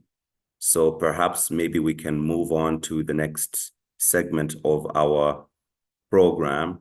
So in this moment now, we're just going to invite, again, young people who will be able to respond to what has already been presented. And firstly, I would like to introduce Mr. Kundai Ngwena, who is a member of the Permanent General Assembly of the Economic, Social, and Cultural Council, under 5 minutes to give remarks in that regard. Ms. Tendai, please, you are welcome. Thank you. Thank you very much, Walter, and thank you very much to all the previous speakers. Obviously, all protocol observed. My apologies, I cannot put up my video because we are having serious power cuts in my country. So, but getting straight into the presentation, I would like to first highlight the essence of what Dr. Daniels has mentioned, the issue of joblessness. You all agree with me that Africa is the youngest continent. And if you look at the SDGs, there's a report from United Nations titled Take Action for Sustainable Development Goals. So it highlights that between young people aged between 15 to 24, they are actually struggling severely when it comes to securing decent jobs. Yet one of the Sustainable Development Goals, that's number 8, it speaks to decent jobs and economic growth. So you find that at the end of the day, the youths, they tend to become vulnerable to be used as workforce when it comes to committing of these violations, the crimes, and so forth. So the essence of the lacking of meaningful job opportunities or employment opportunities for the youths, it's leaving them to become people that can be easily used for these, to commit these crimes. So at the end of the day, we, in terms of what I would recommend is to move just from employment opportunities or economic opportunities, but to come to a point where these opportunities, they become meaningful it becomes decent work, so that when somebody can put food on the table, then they are able to, they are not easily lured to engage into these crimes that they intend to be committing, because it's young people who are committing these crimes. Then secondly, there is also the aspect of the companies, the multinational companies that do come as form of investment and so forth, as highlighted by Tendai Mbanje, the previous speaker. There's also the issue of them sometimes failing to stick to what they have come for. They'll present a certain concept paper or a certain concept note or a certain documentation that sticks to what they want to do. And when they get into the country, they actually do the rightful opposite. So at the end of the day, it also tends to the crimes that we are talking about, the black to black crimes. But the resources and everything is coming from, it's actually coming from outside. So again, I would recommend, my recommendations is towards meaningful youth opportunities. That speaks to Sustainable Development Goal 8, which talks about decent work and economic growth. Lastly, there's also the issues to do with climate change, where, for instance, from where I come from, I remember vividly, there was a time where people would gang up and then they would go in rural communities, and then they would go to different houses just to be able to take grain, and they would start to engage into violence and so forth. So you find that if we don't come back again to meaningful economic opportunities or employment opportunities that are addressing or adapting to climate change for the youth, they can be easily lured to be doing anything, anyhow and anyway. So these are my submissions for now. Thank you. Thank you so much, Tendai, for your submissions, which are greatly valued. Up next, I think just to close this session, we can have Dr. Tiahimba Salandi, who's a sociologist, an activist from Ecuador. Doc, you are welcome to close this particular session with 5 minutes of submissions. Thank you. Thank you, Chair. And I want to say that it's a great honor and privilege to be invited to share my thoughts on the issue of Black and Black crime. When we look all around Africa and the African diaspora, particularly here in the Caribbean, we have so much ongoing ways in which we who have suffered some of the greatest crimes ever against humanity seem to have internalized so much hurt and trauma and structural realities that we often turn some of that same hurt towards our own people. And I can certainly recall the words of Walter Rodney when he says that once an issue is properly understood, then the solution is self-evident. I have listened carefully to some of the contributions before, and there's certainly a lot that I could agree from within those body of contributions. What we see today as Black on Black crime really comes from at least 500 years of European domination, conquest, and control. And where I'm from in the Caribbean, in my community, it is really a neglected community where the young people are growing up without enough resources to understand self, without enough models, and even the very model of what constitutes success often is far removed from their daily circumstance. When we look at some of the policies instituted by the government, and even some of the sustainable development goals advocated for by the UN, there is a systematic absence of dealing with the realities of enslavement, colonialism, and capitalism, not just as past events mostly, but I'm talking about ongoing structures of power that disempower and disenfranchise entire groups of people. So we have entire generations of young people, so bright and full of potential. And when they go to schools, they are told that they are not bright and that they are done. And that inner genius, instead of being supported by the social structures, that inner genius is suppressed.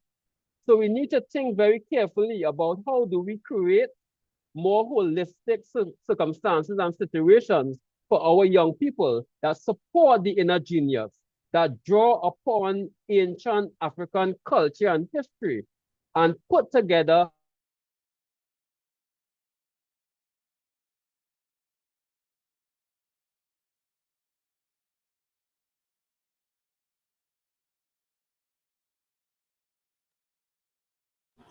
Seems like Looks as Dr. Salandi has been frozen. There's a lot of bad weather in Trinidad and Tobago right now, so this may have affected his internet connectivity.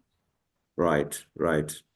Well, thank you so much to those that have just presented. And I think even Dr. Salandi was making a very serious case on the issues that are prevailing.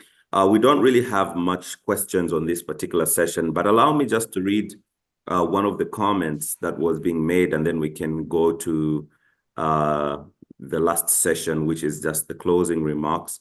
One of the anonymous attendees writes, Pierre Motley, in a fantastic recent interview addressing issues regarding corruption, reminded the interviewer that corruption had never prevented any global north countries or within Asia from developing. This is something more than that we need to address above and beyond the issue of corruption, the asymmetries of global economic systems. Most probably has much more to play than the corruption spoken.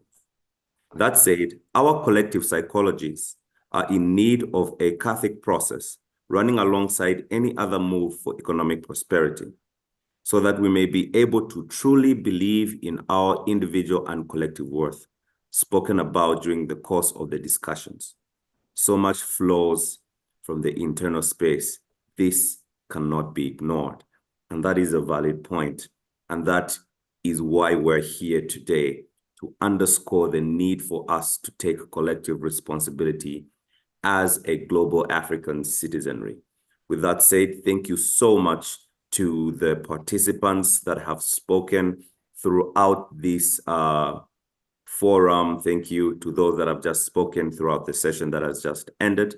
I would like to just pass it over to my colleague, Dr. Asha, who will help us introduce the next session, which will be the closing remarks. Thank you. All right. Oh, thank you so much, Walter. Yes, colleagues, it's been a long day, but let's move to the closing remarks. As they say, you must begin, you must end. So in our closing statements, we've got Dr. Chinziri Davis Kahina, who is an executive member of CPAN, and she will be followed by Mr. William Carew, head of the ECOSOC Secretariat. So I want to invite Dr. Chenzira, or Dr. Chen as we call her, and ask Dr. Chen to give us that closing remarks from the CPAN. Thank you so much, Dr. Chen. First and foremost, I want to say I have deep gratitude for all of the information, all of the exceptional research and references that have been shared throughout our Global African people-to-people gathering today. I also want to highlight the importance of extending congratulatory remarks in regard to 20 years for both the African Union ECOSOC as well as for the Caribbean Pan-African Network, CPAN. That in of itself is beyond words, because it shows that not only are we speaking of theory, we're also engaging in practice.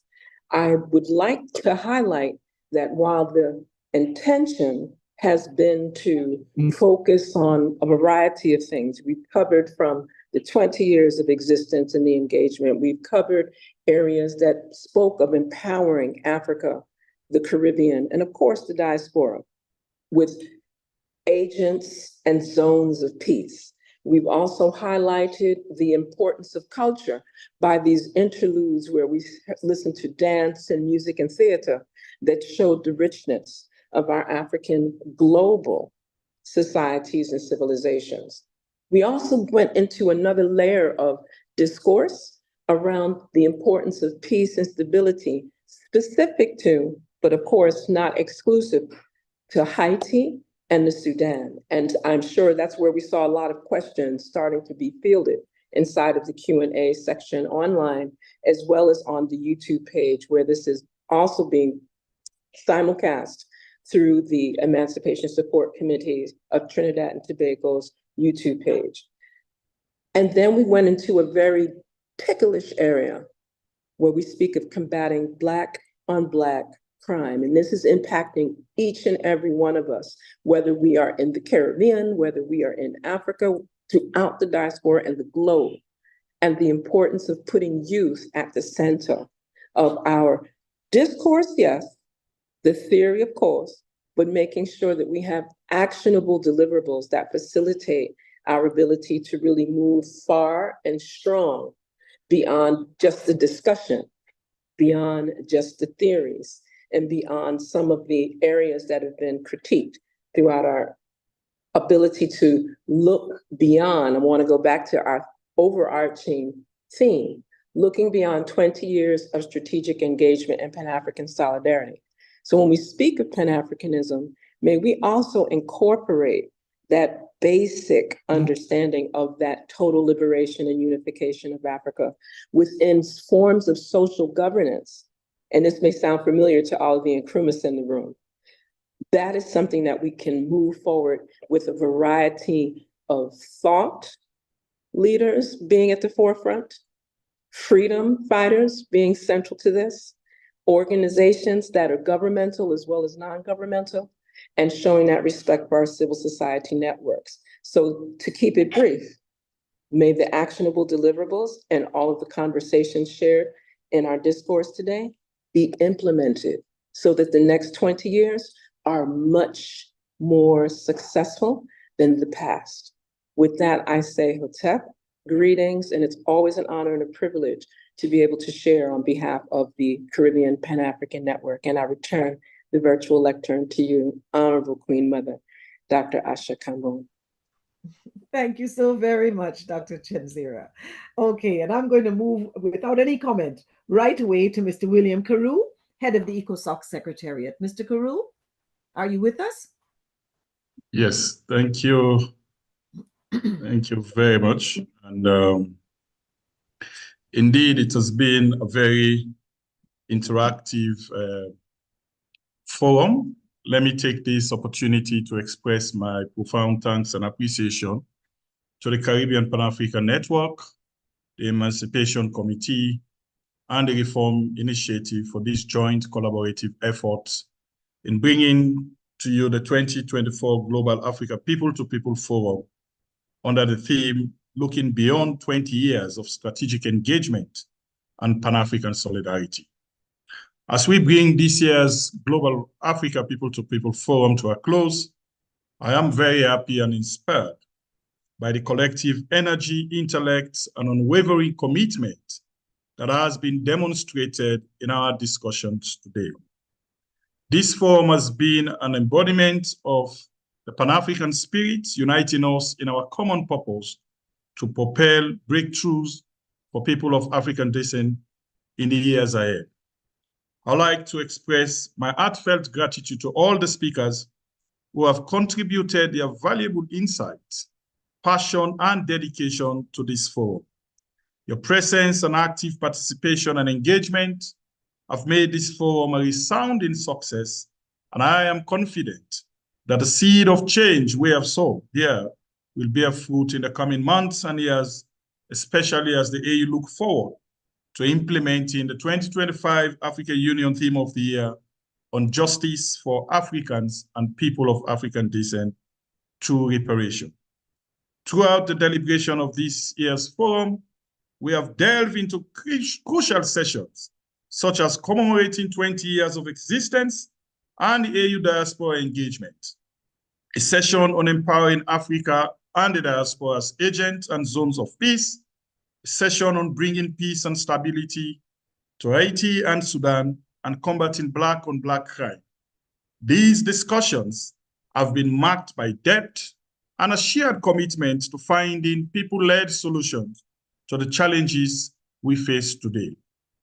It is my hope that this will also kickstart further discussion on these topics beyond this forum to find lasting solutions to some of the challenges as addressed by our various speakers. We have also witnessed the power of collaboration as diverse stakeholders from Africa, its diaspora, and the Caribbean have come together, transcending geographical boundaries and embracing our shared heritage. This has evidently given meaning to Article 3Q of the African Union's vision as enshrined in the 2003 Protocol on the Amendment of the Constitutive Act of the African Union. As we look forward to the next year's forum, let us carry the spirit of unity and the purpose within us. Let us forge ahead, armed with the insights gained and the connections formed, to turn our discussions into tangible action. We will build upon the partnership established here and leverage the platform available to us to drive positive change, empower our communities, and create a better future for generations to come. I extend my deepest appreciation to the organizers, my colleagues at ECOSOC Secretariat, and our partners at the Caribbean Pan-African Network and Emancipation Support Committee and the Reform Initiative for their exceptional effort in making this forum a reality. Your vision, dedication, and tireless work have laid a solid foundation for a new era of collaboration and progress.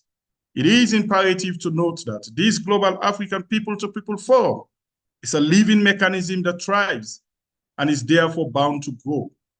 This space is structurally guaranteed and is being used autonomously from a people-to-people point of view, of a people-centered point of view, and in a collaboration fashion. In conclusion, I wish to make 3 firm promises concerning the outcome of this year's forum. First is that we will faithfully report your deliberation and outcome, as my dear sister rightly said, to the principals of the African Union at the level of the policy organ. Secondly, we will ensure that they will consider and take account of the report and your outcome document with the seriousness it deserves. Third and finally, I wish to reiterate ECOSOC's commitment to ensure the diaspora legal framework is finalized and have full representation of the diaspora in the General Assembly and leadership structure of ECOSOC, which will then support representation of the diaspora in the GA and the proposal, measures, and strategies that will strengthen our partnership in a manner that will enable and accelerate the pace of the delivery of its promises to the African diaspora. With these few words, I want to thank all of you, and I want to wish you all a wonderful evening, a wonderful afternoon, and we look forward to 2025 Global Africa People-to-People Forum. I thank you. Thank you so very, very much, Mr. Carew. I think you've left us with some confidence in that the task that we've been engaged in today is definitely going to fall on the ears of all those who need to hear it. And on behalf of myself, where's my colleague, Mr. Walter, we are very, very thankful to all the background people, the technical team who've been working to make this possible. We want to thank all of you who participated. At one point, we had over 140 people online, and I think it's been an excellent day. Walter, I'm sure you're going to share that sentiment with me. We thank you all, and we wish all safety in their travels if they're moving about. And we look forward to, of course, to seeing you in 2025.